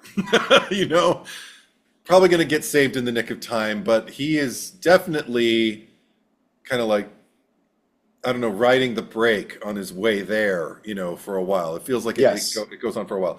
But that said, also there's something about like getting to watch Ralph Garman, and maybe it's the comfort of like feeling like I know Ralph Garman as well as I do. So while I'm watching him, I have kind of the safety of like, but he's just acting. This is not. I'm not. It'd be a Yes. lot. I think it'd be a lot harder if I were watching an actor I wasn't as familiar with as Ralph Garman and didn't love as much as Ralph Garman. If it were just some newbie and I were, it's just some priest, like any other priest that they were using besides Rick Darris. If it were any other priest that they used in the movie who was playing Ralph Garman's role, I think I would have white knuckled the whole Right. movie, the whole section. It's Instead, I was just kind of like, okay, and Ralph Garman wouldn't. I was like, I trust Ralph. He's not going to do anything that's going to be like disgusting or that's going to like traumatize me. I've seen those movies, and I'm just like, no, this is going to be something else. I wonder what it's going to be like, and I am in the meantime just kind of rooting for these kids. And I think the thing that saved it for me also was the thing that pushed up against the exploitative nature was seeing them stop and get, at like the liquor store or whatever, and just pick up their Red Bull and their candy, whatever and he's buying it for them, and seeing the guy, I do what was like his name? I do like this scene that you're Juan. describing. Yeah. Where Father Pat, gross, um, says, they don't speak a word of English. He's just like, they never do they? And I'm like, oh, because this has already been echoed by him saying it and everything. And I didn't know exactly what it meant. My dander went up. I've seen Eddie, doubt. the movie is about community. No, Right. this guy already knows. Yeah, this guy He already knows what the knows. priests do. It sounds like he's already been through it. He had already been through it with some other priest, and I'm just kind of like, okay. And he even said, I didn't get a read. I didn't have a sharp enough eye, and I haven't revisited it yet to see like, how old are you? Like, because he's young, but I don't know. Like, is he like 18 young? And so like 5 years ago, they say they've been doing this for 5 years, right? I don't remember that. But the guy looks like he's in his early 20s. Okay. Maybe these priests have been doing it for 5 years.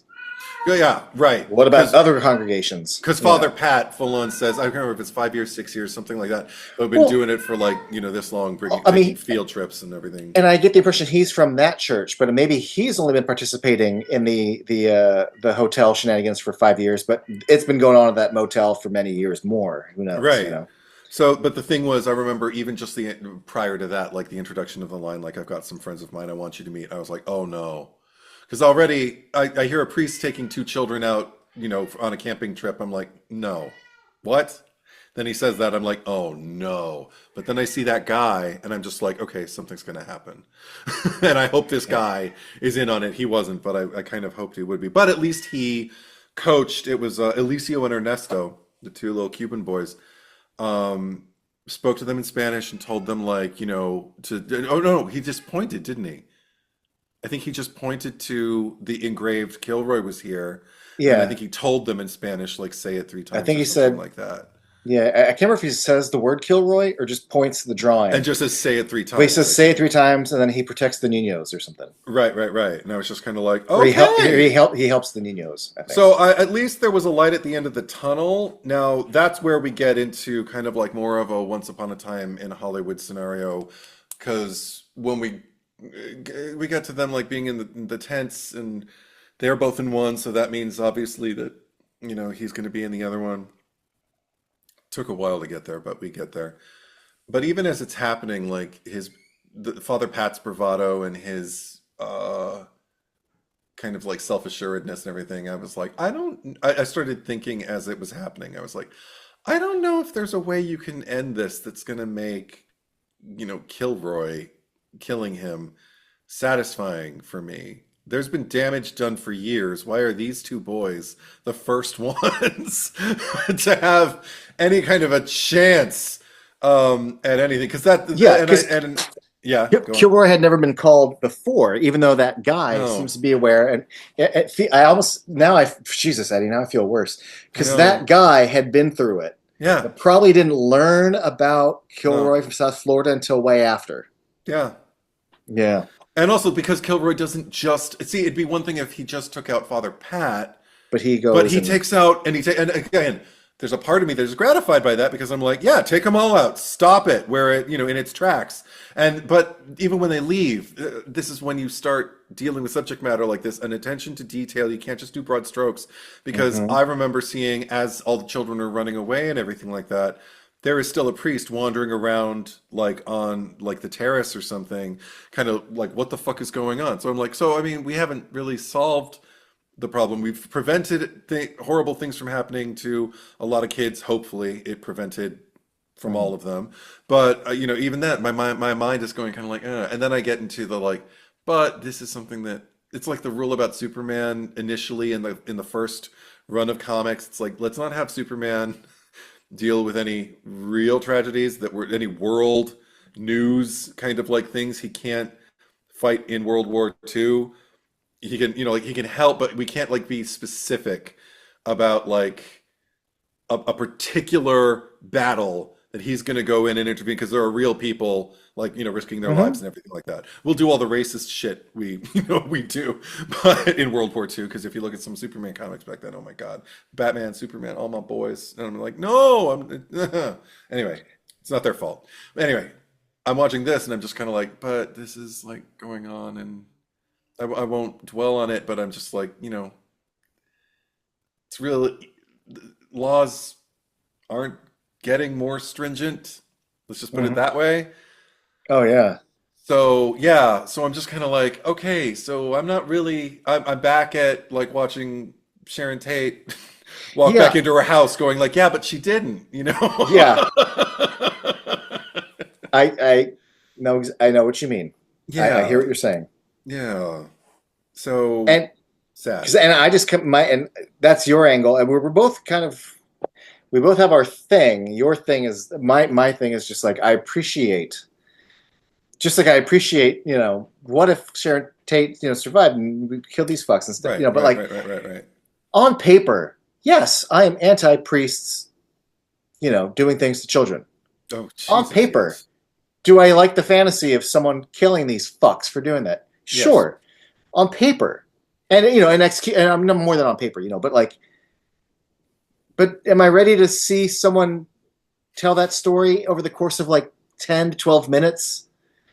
As like just fodder for this little like slasher thing. Like, Hmm. I don't I'd be like, first like step is write your draft, then take some time, then rewrite it, then because hand it to people who've actually survived something like this and ask them, "Ooh, do you see what I'm doing?" right. You Because know, because and either what are your don't, or notes? there's a version of this that is written to, because like there's like the way like Ralph's driving the van and he's like taking his collar off, and Yeah, yeah, I yeah. forget, he sings like a little funny thing, and then he's smoking weed, Oh and I'm God, like, oh God. this is all like if the priest was just like, I smoke weed and I beat kids with a belt, or well, even that's really grim, but you know what I mean. I rob them and I leave Hmm. them in the middle of the woods without any money, and you go, oh, what an asshole, smoking his weed and Hmm. taking his collar off. Hmm. But the tonality of it versus the action of what he's bringing them there to do, Yeah. the movie just isn't serving. It's just Well, also, okay, then and everything. Just the way they're like, father, father, like, yes, it's all, they're right. all being played despicable. We're not. Yeah, yeah. Yeah. So I feel it's like I'm criticizing, but I'm also like not condemning the intention, because the intention is all like, yes, this is horrible and we should not want this, and Hmm. but it's just it and yet, and I have more to say. So I don't know if you have more, because I have another pivot. Oh, pivot. I'll Okay. say more later, but go. Because here's the other thing that I started thinking about later, and this is going to get even slightly more grim. And I'm sorry, everybody. Oh no. So the timing's weird because this came out in 2022, Yeah. but it was filmed earlier. But the timing was interesting because something else happened in 2022. Kevin Smith released a Yeah. video through People Mm-hmm. magazine, Yeah. and he addressed that he had a mental breakdown. And Mm-hmm. through therapy, he confronted the fact that when he was a child, he was abused by an adult, Mm-hmm. Mm-hmm. like SA abused. And this is sorry, but this is one of the reasons why I don't want to write this movie off as like Yeah. cheap looking digital movie or whatever. Like, because I think there's surprisingly more going on underneath. Oh yeah. The problem is the final feature, like it's not in focus yet. Like there needs to be like another pass to really like get there. But Yeah. the movie's on to something. The Mm-hmm. movie's it's coming from somewhere. Mm-hmm. It's like it's not fucking done yet. But like Yeah. I have to wonder how much before his therapy Right. was already in his head and in his Right. heart Mm-hmm. about being a child, Mm-hmm. about being abused by an adult that Mm-hmm. informed this fantasy, where I also don't want to criticize it too much because it seemingly is coming from a personal place. Right. And I don't know how much he might be working out. And all these, a majority of these stories are about forget the fact that he was SA'd by as a child with an adult. Mm-hmm. He's also talked about being a kid and being, I think, fat shamed and being called stupid by a teacher. Yeah. About by like an older kid when he was going down the water slide for being fat. Mm-hmm. About being a kid and having adults with malice or who are just untrustworthy, and how all of these stories feature a kid and a very untrustworthy adult, or in the case of that one teacher, just an outsider who probably shouldn't be talking about Mark Wahlberg. Like, I thought about that too. so there is something thematically flowing through this that's Mm-hmm. coming from somewhere personal. Mm-hmm. Um, so yeah, it's weird. I have a lot of mixed feelings about that, but I understand that this movie, I don't want to say it has more to say than you think because it's not fully said, but like Yeah. this movie's working on something, and it didn't get to fully get there. But that's why I was able to watch it 4 times and each time lean forward and go, huh, Yeah. Yeah. Yeah. Yeah. huh. From a cinematic standpoint, like I said, the threat was immediate and clear. I think as much as it was a strength in the course of my viewing of this anthology, um, it's like anything else. It has benefits and disadvantages. The benefit is it hooks you. The disadvantage comes later, reflecting on it, realizing something came from a very personal place. I agree with you as far as that's concerned, 100%. And I agree with you in terms of like kind of the underbakedness of it, because this is the thing. There was obviously something that was being, I don't know if it's gratified or healed or just processed with him depicting these authority figures as so sinister. So, I mean, like silent movie villains, basically, like just kind of like, rolling their mustache around their index finger. That's basically what they are. They're like irredeemable monsters that it's very easy to hate and very easy to crave something bad happening to them. That said, the truth in most matters of situations like that, is much more insidious because it's people you trust. It's people who are not outwardly villainous. It's people um, who get away with it uh, over and over and over again. And the some of them, the worst price they pay is getting relocated. If they're in institutions like Right. religion or in education, they just get moved. And it's like spreading a plague. And all of that, it's hard to get on board with something that I guess deals with it in a personal way without kind of dealing with all of it. And also, I don't think it's fair to put that kind of pressure on a project, particularly like if it's a short film. Essentially, what we're talking about is, in this story, a short film to answer all the questions, check all the boxes, and cover all of the things. But so applaud the attempt, but also continue to question and discuss. That's why I don't feel like we're shitting on it. I feel like we're just discussing what worked for Right. each one of us and what could use some more mindfulness and more attention in the future if he wants to deal with subject matter like this. You know what I mean? Mm-hmm. Yeah. And I will lastly say it is worth noting too that if there's any doubts about Ralph Garman's characters, it's how aware he is that he is evil, because he gets this monologue and it's never like, oh well, I'm a servant of God and this is what I deserve, and you go, oh, what a fucked up, you're so. He flat out was like, God could stop this, but he doesn't. Like, I'm like, oh, so you really know what you're doing. You're not misguided into thinking that this is some holy perk or even a shame, and that it has to be hidden. Like, it is the most vile depiction of one of the most vile things you can do. Yeah, he's a duplicitous person who is kind of like, God-fearing, God-believing, God, So, man, by day and then by night, hideous. Knowing what we know, yes, there is a fantasy of what if someone was able to, but I feel like you kind of nailed it there. So, oh, thanks. Also, just logistically, one thing did bother me. Okay. He locked the door from the outside. He used a key.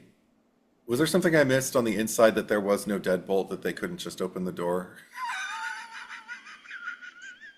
Oh, when he tells him like to stay there.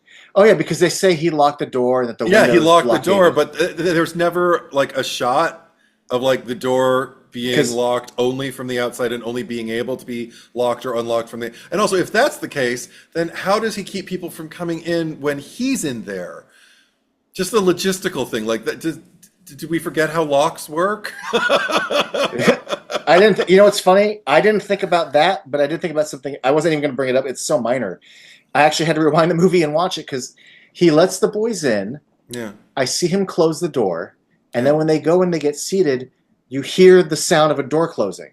Yeah. And I'm like, well, what door? And then we cut back to him, and he goes to the bathroom, and I'm like, why was there a sound of a door closing?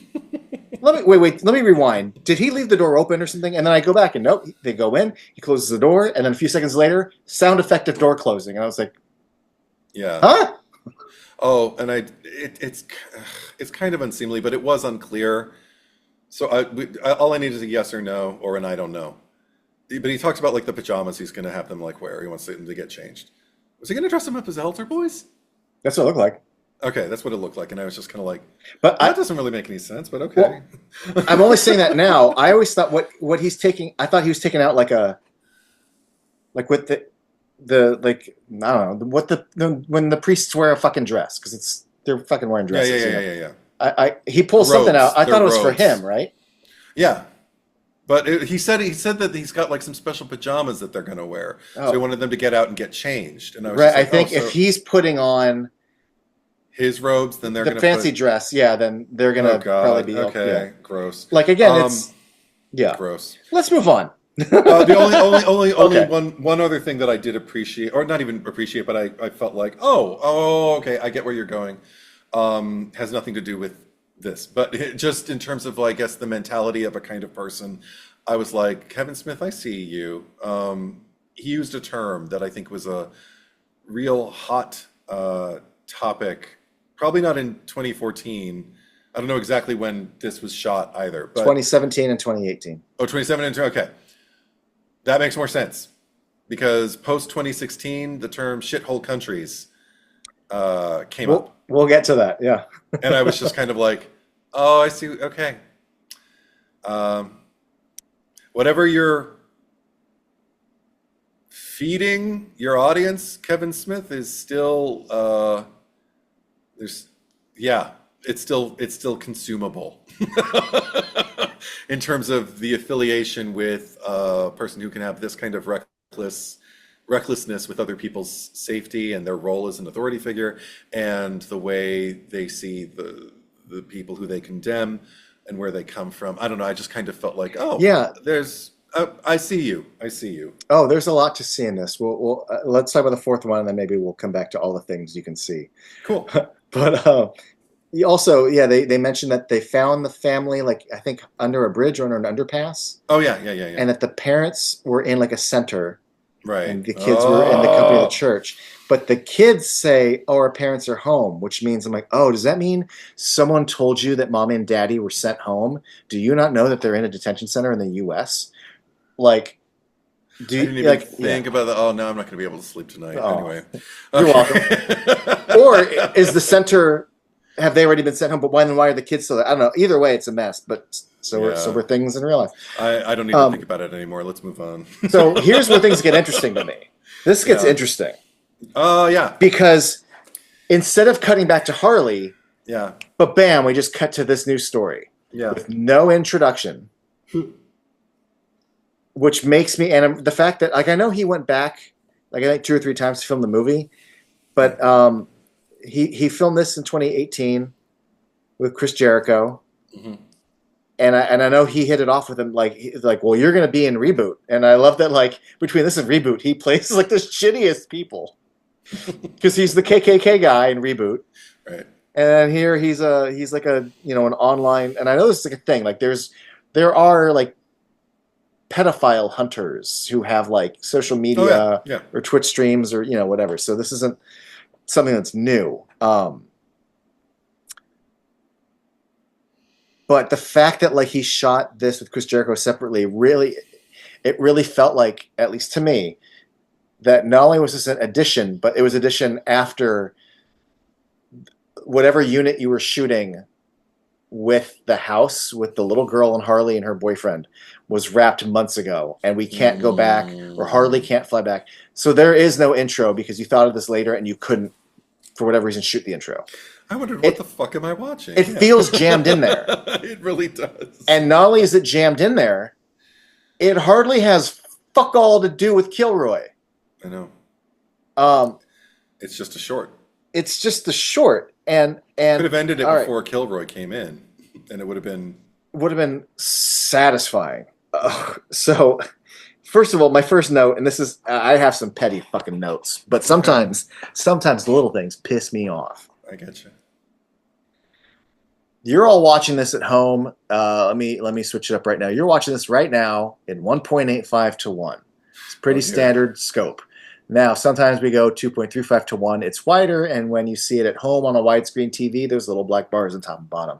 Yeah. Sometimes when you go to the movie theaters, the screens are 2.35 to 1. Sometimes, boy, does this piss me off, when the thing is open matted to 1.85 to 1, and you are in a theater looking at black bars. Fuck you, theater.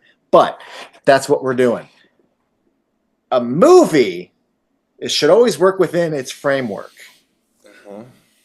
And it bugs me in certain media when things are in 2.35 to 1 and they accept the black bars as part of the space. It's the only time I've ever liked it is when they did Ghostbusters, the 2016 Ghostbusters, in 3D. They left the black bars because several times the 3D effect would extend beyond the black bars and give you an artificial sense of extra 3D. Guardians 2 did that in IMAX, where it had like a 1.85, but things broke out beyond the perimeter. I think that's great when it's supposed to penetrate, when that's a desired effect. When you include the additional black bars, your 2.35 bars within a 1.85 frame, because we're going to have fun with it. But this stays at 2.35 to 1, but whenever his phone gets like staticky, whenever like he moves it and the video feed gets like broken up, the effect they add goes over the entire screen, including going over the bars. And that's what I'm like, ugh. You're editing this in software where the bars are just there within a 1.85 frame, and you're just adding this clipping effect. them. Yeah. Yeah. It just like in post. It's so easy to fix. I know. Yeah. It just feels like we slapped a filter over it, and it bugs me. It really bugs me, Eddie. And you know how much I love Kevin Smith. I've had this fucking jersey since like 1996 or something. I know. And I do not enjoy having these conversations, but like, just get the okay. Well, let me tell you what bugged me. But I got so much else that bugged me. You go. I wanted to tell Kevin Smith, just overall, with the course of it, to have more confidence in the live stream nature just as a whole, because the second you have to be careful with your transitional moments when you go from basically found footage or streamed footage, which is what this is, and then clip into kind of a more theatrical thing. I've seen movies try to do it where they straddle both and it does not work. I've also seen movies choose the right moment to dip out of the footage and go into theatrical mode where now it just looks like your typical movie, reaction shots and, I'm at this side of the screen, you're at that side of the screen. I was so much more plugged in when it was being live streamed. There was, again, that word, like something about the immediacy of it, and I like found footage type stuff too. Like after I think I said as much when we discussed Blair Witch Project. So I was on board. I was just kind of like, oh, this is interesting. The second we got out and kind of cut to her, I was like, I would be so much more gratified if I could just hear her voice continue and watch the information on his face. How is this affecting you? That's all I needed. Yeah. There's something so much, I guess more real, but it's like you had me and now you reminded me that I'm watching a movie. So I don't know. It just kind of made her monologue. I think it would have been bolder and braver to just trust that the integrity of the story that she's telling and the performance that she's giving would be conveyed through just a voice and just his reaction shot to as she's uncovering one thing after the other to him, and because it was working, and then we cut away, and I was just going, "Oh, fuck me!" So that bothered me in a big way. Yeah, go. Your turn. No, but then. Well, or is it? This is the thing. Yeah, see, you say your thing, and then I'll say my but then. Because I have a different complaint, but it's in the same wheelhouse. Okay, maybe it's the same thing. Go. My thing is that it's very apparent that the camera being used for his POV on the phone is also the same camera being used for the not phone stuff. That would work a lot better if there was a dramatic shift in resolution so that one thing looks like it's being shot on a phone, the other thing feels like reality, but they are the same image, just one has some live stream gobbledygook on the side. And not only am I proven right later in the sequence, but it's in a fuck up and it really bugs me. Where she's taking the phone and she's putting it on the ground. So it's now live streaming him as the alligator is going to come get him. Right. And she's watching it on her phone. But then she's watching it from, when you see it on her phone, it's a side angle. Yes. Yeah. And then we cut to hit, and we see the streaming gobbledygook. And then we cut to the actual same angle in reality. And I'm like, see, it is the same camera. But now you've created a fuck up because now the phone should be here, but it's over there. But now it's not there. Oh, God. Yep. Well, beyond that, that was another thing that derailed me because once at some point during the monologue, maybe the whole thing, I don't remember, but she had a whole speech. Mm-hmm. She was talking to him and I was just going to wait, wasn't the camera here? And now she's not holding a camera. I don't see a little tripod or nothing. So I'm just like, so how is this being live streamed? Who's taping it? The daughter was there, but that was another thing. random little girl in the middle seems like, oh my God, kind of ominous. Like, are you a ghost or are you like, are you Kilroy in disguise? Like, what's going on? And then immediately it pops and it's a grown woman. And I forgot about the little girl for a while because what was being uncovered Right. was so interesting. It was so compelling. Then when she goes back to the car and I see the little girl laying in the car, I'm just kind of like, oh, I guess that's the daughter that she was talking about. Why the fuck would you bring your daughter here?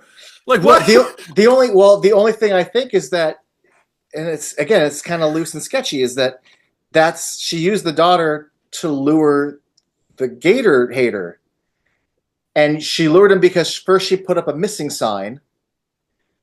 But I'm like, but you don't need a little girl. You could just jump out. It's not like he traveled really far. He live streams where he is. He shares his location. Like, yeah, it's not just go where he is. Yeah, but I understand. Like, no, we're gonna use the little girl to like lure him, but they didn't lure him at a far enough distance to justify using a little girl when the woman could have just done it herself. 100%. Like, why are you endangering? You're in a gator swamp. Your daughter is in and wasn't it a Jeep or something? Like there was no top to the vehicle that they took, so gators can get to you.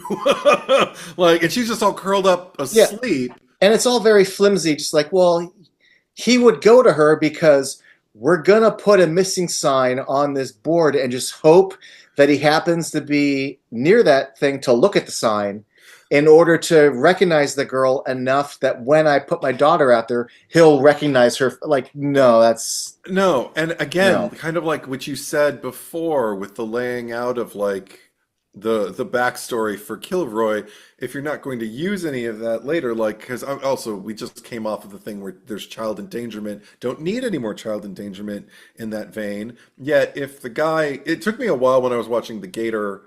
Hunter or whatever. What does he call himself? A gator chaser, right? Gator chaser. Spelled Gater.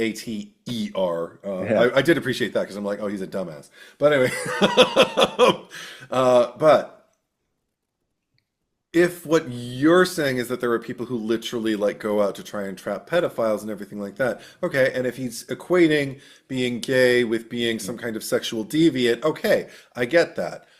But okay, the only, maybe I missed something, but the only mission that seemed apparent to me was that he was outing closeted gay guys who were otherwise innocent guys who just wanted to get off with another guy. Correct. You're 100% right. So if that's the case, like you said, correct. Why the little girl? What? Yeah, and why does that matter? And it's a passing line. It's a very fleeting line. He's talking about catching gators. How gators, again, we're in South Florida, and in this community, we can't have any gators and gays because they're out there doing and he refers to like this missing, like probably this little missing girl, and I'm like. Only once you mentioned that for some reason gay people would be kidnapping little girls. Forget little children or boys, specifically like this little girl. I don't. Yeah. Had he been out there saying he's a pedophile and he abducts children, fine. But it's gays, and then this little girl who might have been abducted. And I'm like, okay, well, and again, I understand. I know. It would have made more sense coming from a guy living, let's say, 50 years ago, where homosexuality was just perversion. So people, but I feel like even ignorant people kind of know how to be ignorant in a way that makes more sense than that now. Right. Like just by at the very least, and I'm not saying this is right, at the very least, a missing boy. Right. And even that would be wrong, but like, or even just like a row of like missing children posters where there are boys and girls, and he's just like any of these missing kids. So it's just kind of like indiscriminate. Yeah, and you're out there not chasing gators. You're out there chasing people who like little kids. Yeah, but again, I understand maybe the inclination not to go so hard with that, considering what we just witnessed. Because I actually was frankly relieved. But then, why have the girl at all? Why? Yes, I agree. Why have the girl at all? You are right. In every instance, like I think I questioned her mother skills. I was just kind of like, well, you're a bad mother. You brought your daughter out into the middle of a swamp in the middle of the night. There could be gators, literal alligators, feasting or chasing. Well, there are intentionally. She's making it happen. It is not on a leash, and it is out. Yeah. She lured it there. Yeah. There's one of the other things that I go, huh, is he posed as being barely legal. Yeah. I don't understand how even a first timer would see Chris Jericho walk in and think, "Oh, here's a nice 17-year-old boy." No. Or freshly 18. Yeah. No. No. I don't know what corn-fed, like milked as a body good teenager would look like Chris Jericho. That's not Varsity Blues type bullshit. Like that's get the fuck out. No. So, and I mean, I know it speaks to him as a dumbass. Going like, I'm claiming I'm very legal, but I don't understand how the guy in the car immediately doesn't go, "What?" Well, that's the thing. It could be speaking. I mean, because unless he's scared and insecure, and it's not like car shenanigans. I'm not going out in the swamp meeting guys and and stuff like that. But I do remember even just like as far as like social emphasis on social media, like dating apps and stuff like that. Like you see pictures of a guy. You're two adults. You're like, okay, cool. Then you go out and you meet him, and these photos were clearly taken like 20 years ago. So you're just kind of like, or even 10 years ago, you're just kind of like, yeah, you don't look like this anymore. I've had a similar straight experience. Yes. Yeah. So, like, oh, yeah. So maybe this is a lot of headcanon, but for a lot of work for me to do.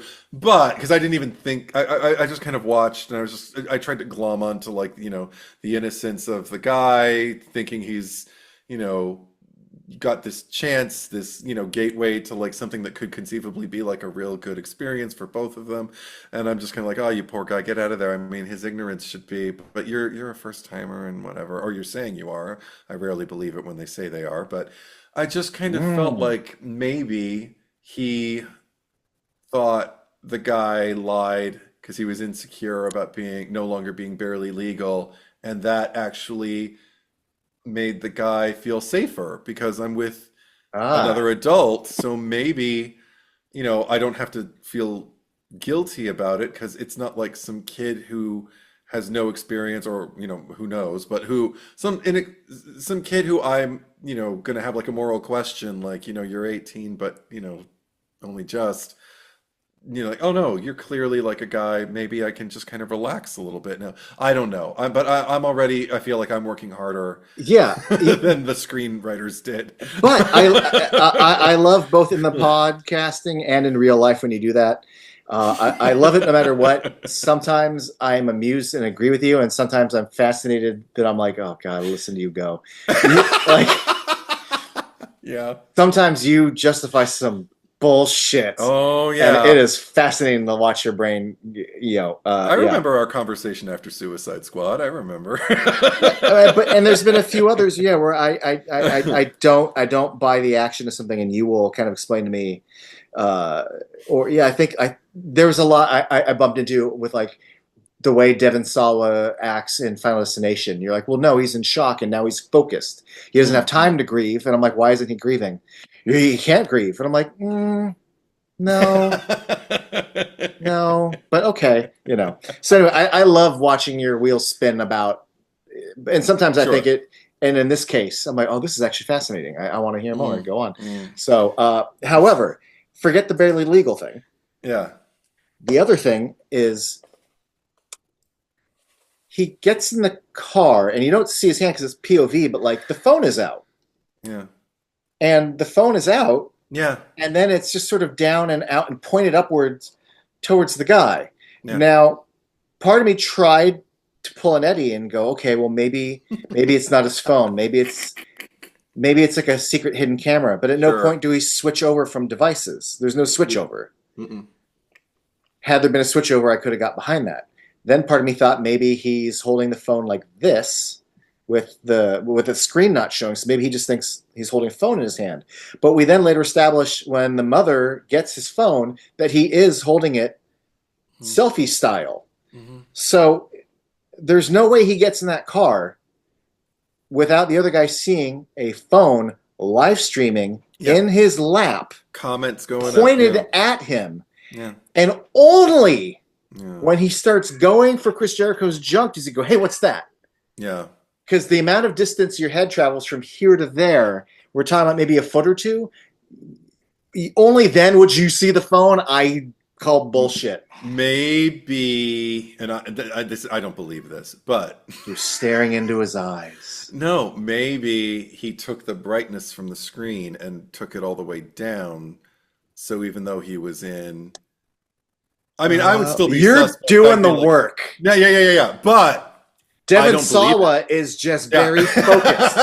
It's a coping mechanism. That said, I believe that. I don't believe what I just said. But I'm just trying to come up with something. And so when he goes, that's the only thing that I can say. When he says, I agree with you 100%. 100%. No, and I was on board with that. But by then I was just kind of like, where is this going? And then we got to where it was going, and I was like, this is interesting. A compassionate woman who wants to, give her husband room to ask these questions and find some answers, just so, because that's what a marriage is in her eyes. It's, I mean, again, headcanon, but I'm just kind of like, I'm getting it from her performance and from the way it's written, that she was just a real patient, understanding, compassionate woman who didn't want her husband to have any stone unturned, essentially. It's if it's done, he came to me like it would consumed with shame. This is the best man I've ever known. The best man I'll ever know. I'm just Dreamgirls,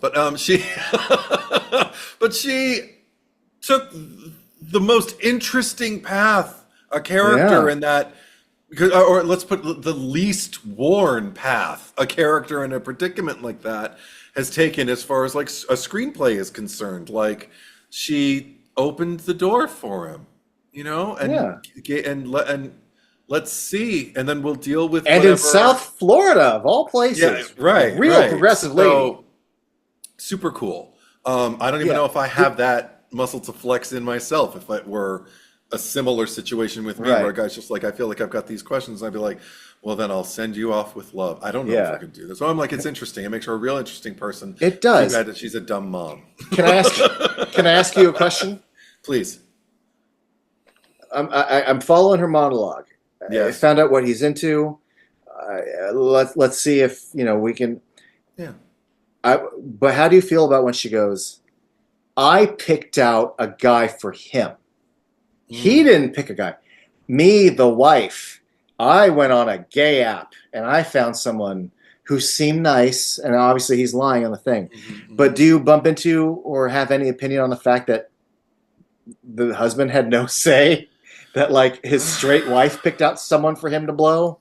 I just kind of felt like this was a man consumed with shame who was immobilized by it, and who literally all I got into my headcanon was that maybe it kind of like caused him to remain stagnant, and that she had no faith that he was going to pursue this on his own. Okay. So she didn't force him. She didn't like. Right. She wasn't like pushing him into the car with a broom, but she. I'm not going like full Chasing Amy, where like this is a story that should have been told. But I did immediately go like, it's interesting that like a straight woman is picking who this guy is going to go out with. Yeah, I don't know if I have I just want to hear if there was. I don't know if it's the most authentic choice to be made.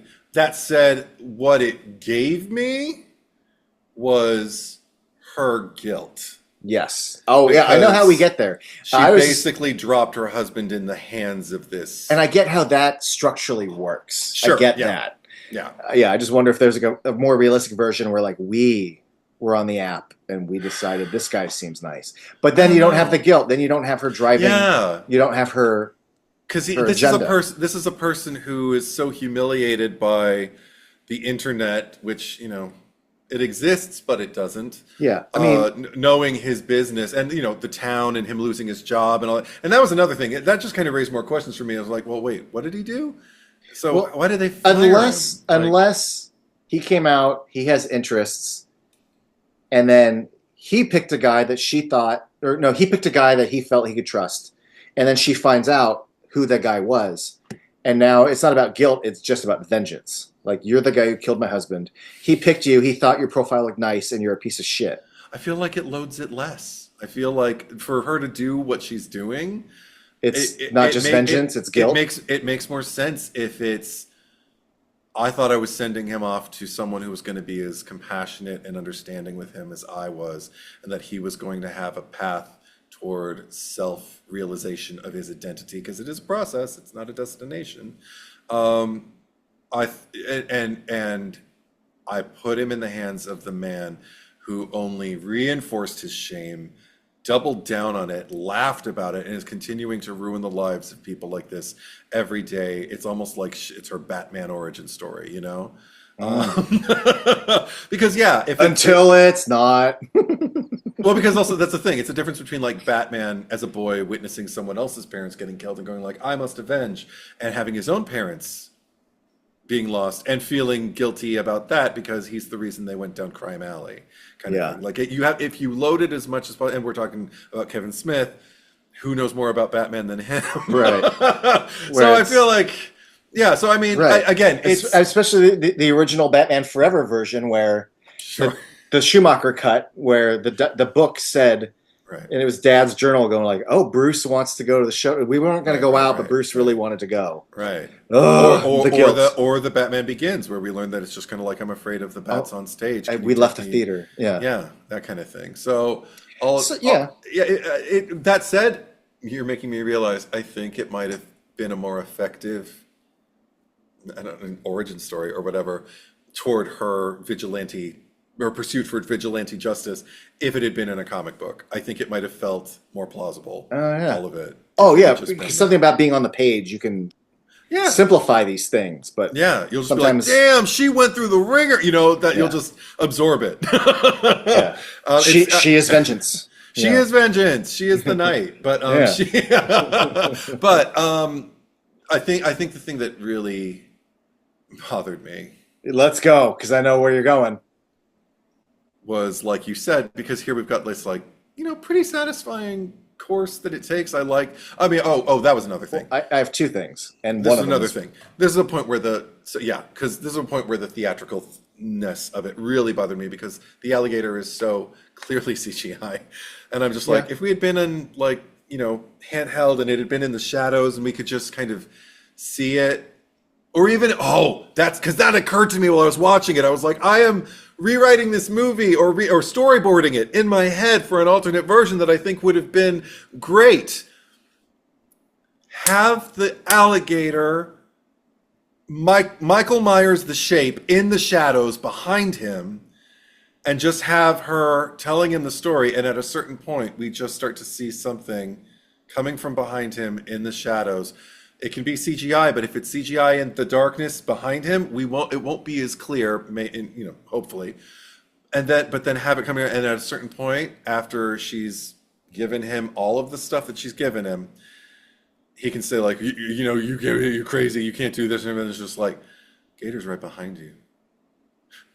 Fuck you. Like have him disbelieve it, but kind of believe it, but be too proud to look over his shoulder. Just lean into the tension instead of like full foreground moonlight.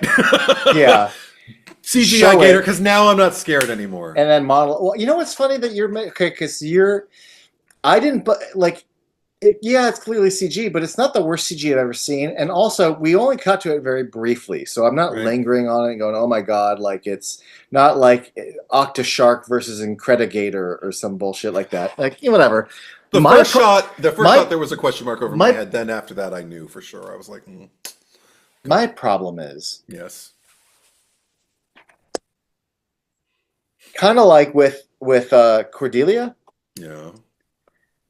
I've watched this whole fucking short with this fucking bigot running his fucking mouth.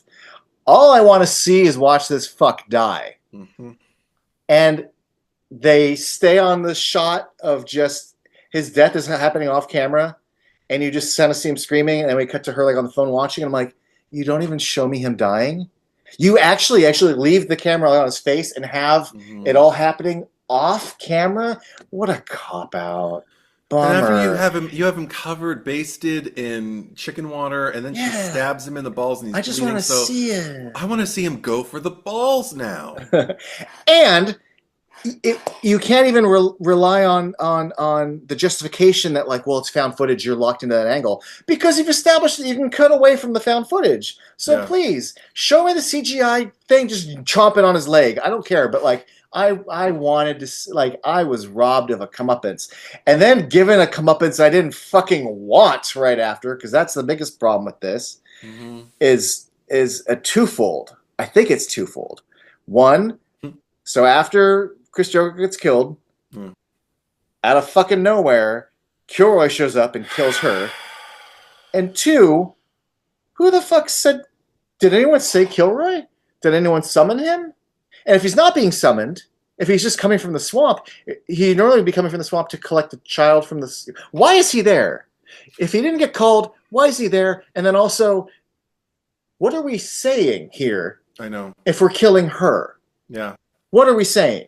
Again, that Kilroy kills indiscriminately and he doesn't give a shit, because that's not, number one, that's not the lore you laid out. But even if we're like, you know, headcanoning on our way there, that like, okay, but it's a lie, because what Kilroy really does is help kids get out of spots who you know, and punish the adults and everything like that. So it's like, okay, well, now you've introduced that she's brought her daughter.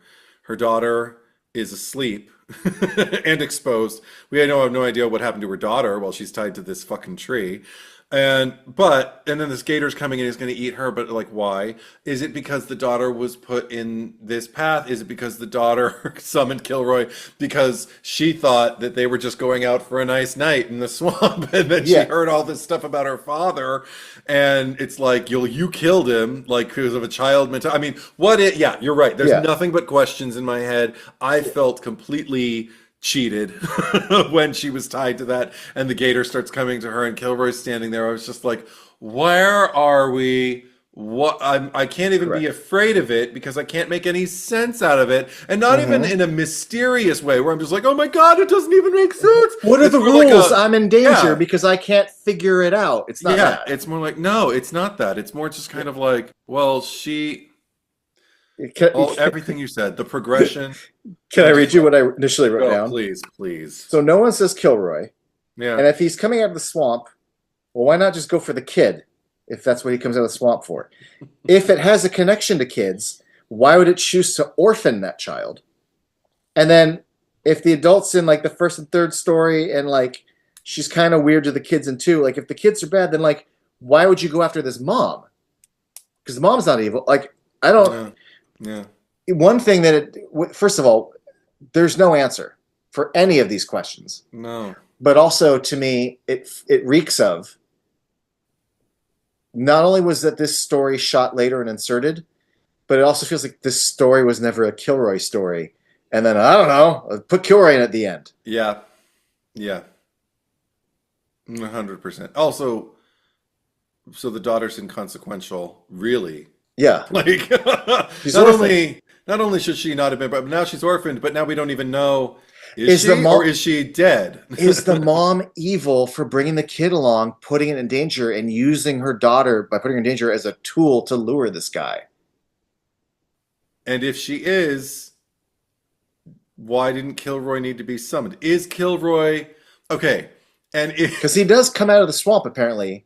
Yeah, he does come up of his own volition every semester. So is Kilroy God because of what Father Pat said about, like, I've been doing this for 5 or 6 years and God's never come, but Kilroy just didn't know where to go.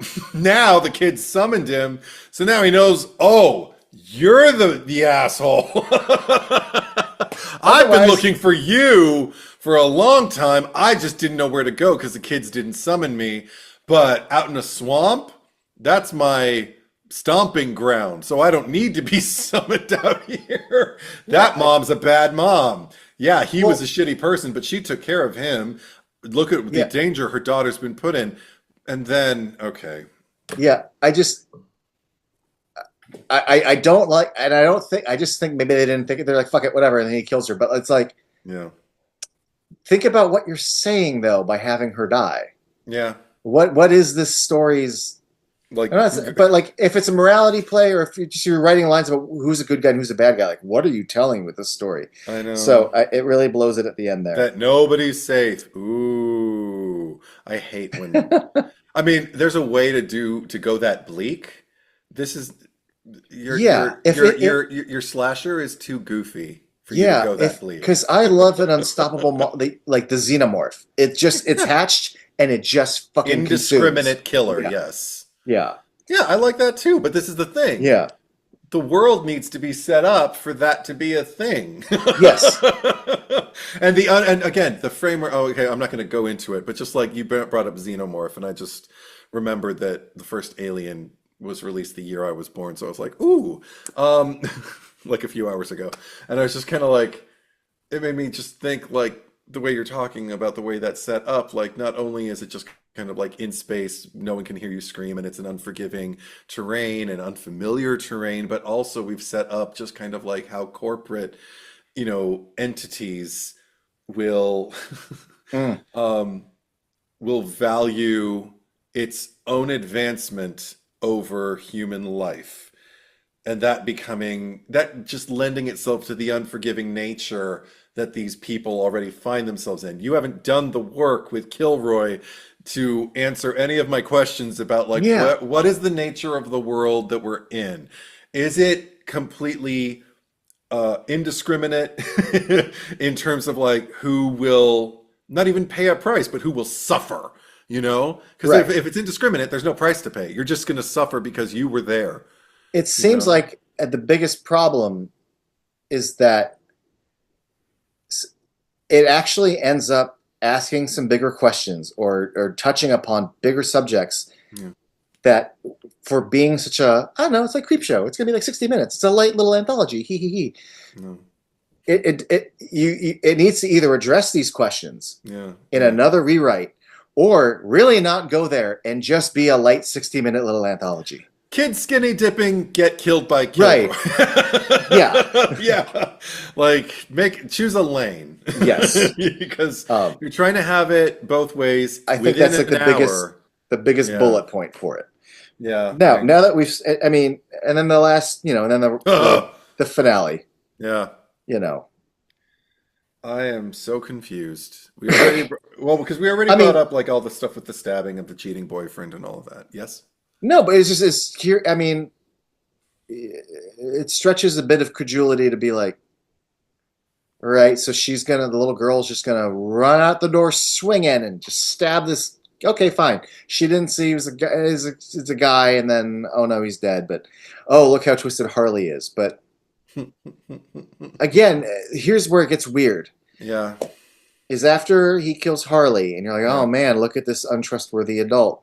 Poor Yeah. Kevin Smith, is like I understand where this is all sort of coming from, but the fact that like he takes her hand and they walk away, and we see the American flag, but I'm like, all right, cool. Look, he's the protector of children, I guess, but he just orphaned that kid like 5 minutes ago. The other one.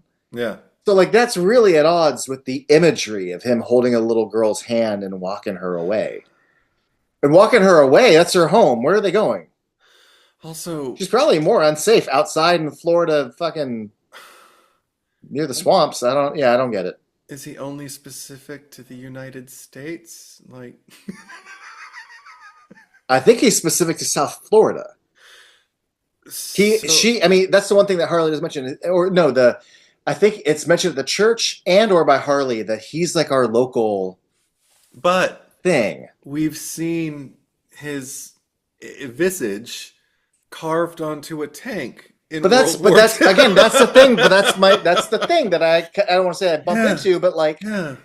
had this been about Yeah. the Kilroy who Yeah. started in the 1940s, Yeah. but it's just more of a coincidence that there's a guy named Roy who died in Yeah. Vietnam, Yeah. and they called him that as a nickname because the artwork was already established. And because he resembled that guy when And he then- came back from Vietnam. Yeah. And then, okay, he becomes some kind of entity, maybe Freddy Krueger style, that can be summoned from hell as opposed to a survivor of the Vietnam War. But his ghost still, like Freddy Krueger, still carries the physical damage that was done to him as a mortal in this alternate realm that he can be summoned from, or can, find it like a bridge to whatever to be in our realm. And but the whole thing with I yes, Desi, I know. I'm upset too. I've been recording a long time today. She really wants attention right now. She's lonely. So I'll wrap this up. Okay. Yeah, and then I'll But wrap it just up. I saw the cheating boyfriend getting stabbed, and then I saw him stabbing Harley, and I was like, okay, maybe there's an explanation for this. But what really threw me was just him taking the little girl's hand and walking off into the woods with her, because I was like, you've just planted in my head this imagery of like what's the word I'm looking for? Untrustworthy adults or authority figures guiding children into places where they're not safe, like implying that they're safe at home with their families, and when they're estranged from their families and in the company of other adults, there's a threat that you don't really double down on in the Chris Jericho thing, but there's echoes of it that we've already discussed. So it's like, okay, so it's still in my head. I can't just shake that off and be like, so I don't find any kind of solace. But maybe that's the point, is that like Ooh. watching her take the monster's hand and trust him, as opposed to all of these adults who are untrustworthy. Is he the one trustworthy entity that she can feel safe with? And is that ironic because he was introduced as this thing that was supposed to incur fear, like wrath and fear from Right. her? Like, But he shouldn't be the one that she trusts. He murdered chickens and then he ate people in Vietnam. right, so why is he so sympathetic to her plight? And why is he avenging children? And what am I supposed to feel? And besides confusion, like it'd be one thing. I remember someone talking about one of the Freddy sequels, or it might have been Freddy versus Jason, one of the drafts. Yeah, it was Freddy versus Jason, where we're going through kind of like, Jason's backstory, Freddy's backstory, where you literally see a live Fred Krueger, pre-scarring, at the boiler room, holding a little girl's hand, opening the door, and leading her through it. That's all you see. And just reading it on the page was chilling to the New Line executives, which is probably why it didn't end up. They did something maybe even more gross in the movie, but because we know Freddy, none of us are shocked by it anyway. But they just said just watching him alive just guide a girl through a door, and you doing the math in your head was enough to just kind of make you go, oh, this is sinister. So maybe it's trying to be that, but also maybe it's trying to tell us he's not the thing to fear, we're the thing to fear, and that's why the US flag is in the foreground, because that's true of us as a community. I don't know, Giancarlos. I'm so tired. It raises so many questions Unsatisfyingly. that it's not even attempting to answer, because it's accidentally creating too many questions for the Yeah. scope of what it's intending to be, It's which is a neither much bleak. lighter. It's a Yeah. simpler, lighter little affair, but it didn't realize No. all that it brings up. It's not a bleak ending. It's not a chilling ending. It's not like oh, there's a lesson to be learned here ending. It's just kind of like, here, you deal with it. Well, the two things that I kind of want to wrap up on is, and I guess the part of the ending is like, so the through line. And first of all, you said something earlier that I said I was going to write down, and I wrote it so legibly. Nate Tatos, Tations, Nate Nuke. I don't know. Okay. That's what I wrote. Cool. No, but like, so in the first story, there's a congregation, there's a church, and it's about the community and whether they're complicit or not with their thing. Right. Second story, we talked a lot about how like it's the kids of the school or their own community that have figured out how to, Sure. but also the fact that they're doing all these drawings, and apparently the teachers are leaving the drawings up. The third one, the fact that the guy at the gas station was like, oh yeah, he seems to have an understanding of previous trips of what, and he can't be the only one, that there are people in South Florida who know what these priests do. Yeah. Everything has to do with a shared knowledge, and it's very specific to this region. Whether it's their knowledge of like Kilroy is our person, or we know the sins that other people are doing.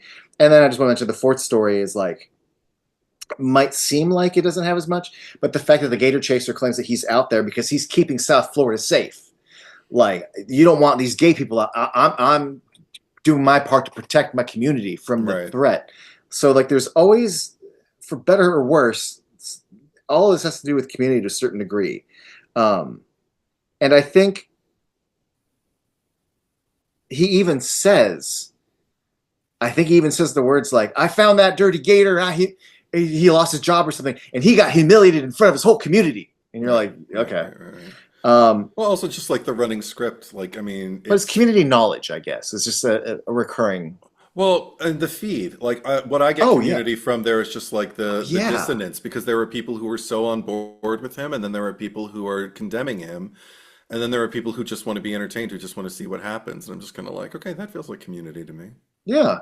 you know? Well, I didn't think about that because the feed to me said, and then the other aspect of this that I find interesting is that like Kevin Smith will very rarely go out and speak from his heart about how he feels about very specific social issues Yeah, politically, but he's even said like I don't make it a secret. You can if you've ever seen, you know, where I lay on certain subjects, and 100%, yeah. sometimes he will just vaguely address the condition of certain things, and you Hmm. know we know where he stands without him ever having to flat out say it.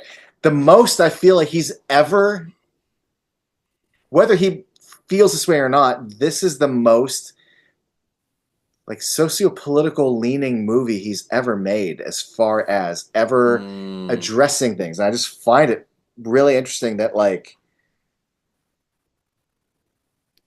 he flat out has a first act story about a Christian or a Catholic community church.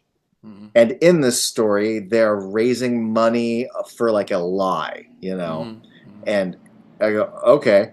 Your second story, you have children flat out saying, "Well, my dad says your dad's opinions don't matter because he's a Republican." I'm like, okay, we're putting this on Front Street, you know, a Florida Republican.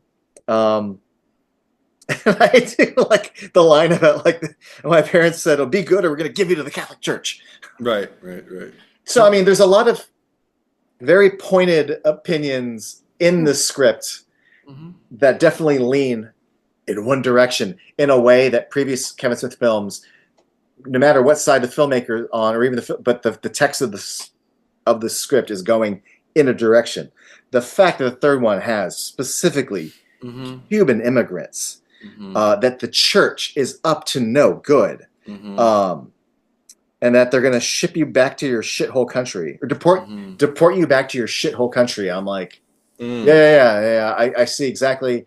It's no mistake that this movie is set in South Florida. Not mistake, but Was that the thing you wrote down? no, Okay. no, that was already there. Okay. Um, and I think I don't know. It's just the fact that like those kids are also like, it's not just that they're no, never mind. They're from not the U.S. and then the Mhm. teacher is not from Florida. Right.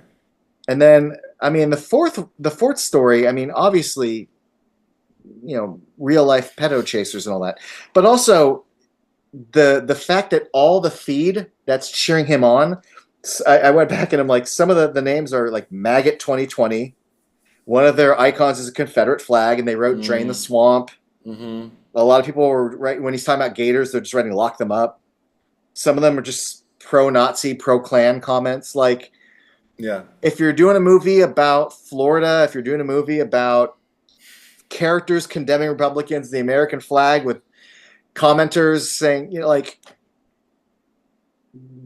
I don't even know necessarily what he's saying so much as the fact that it goes there in a way that no other Kevin Smith movie has ever just gone there.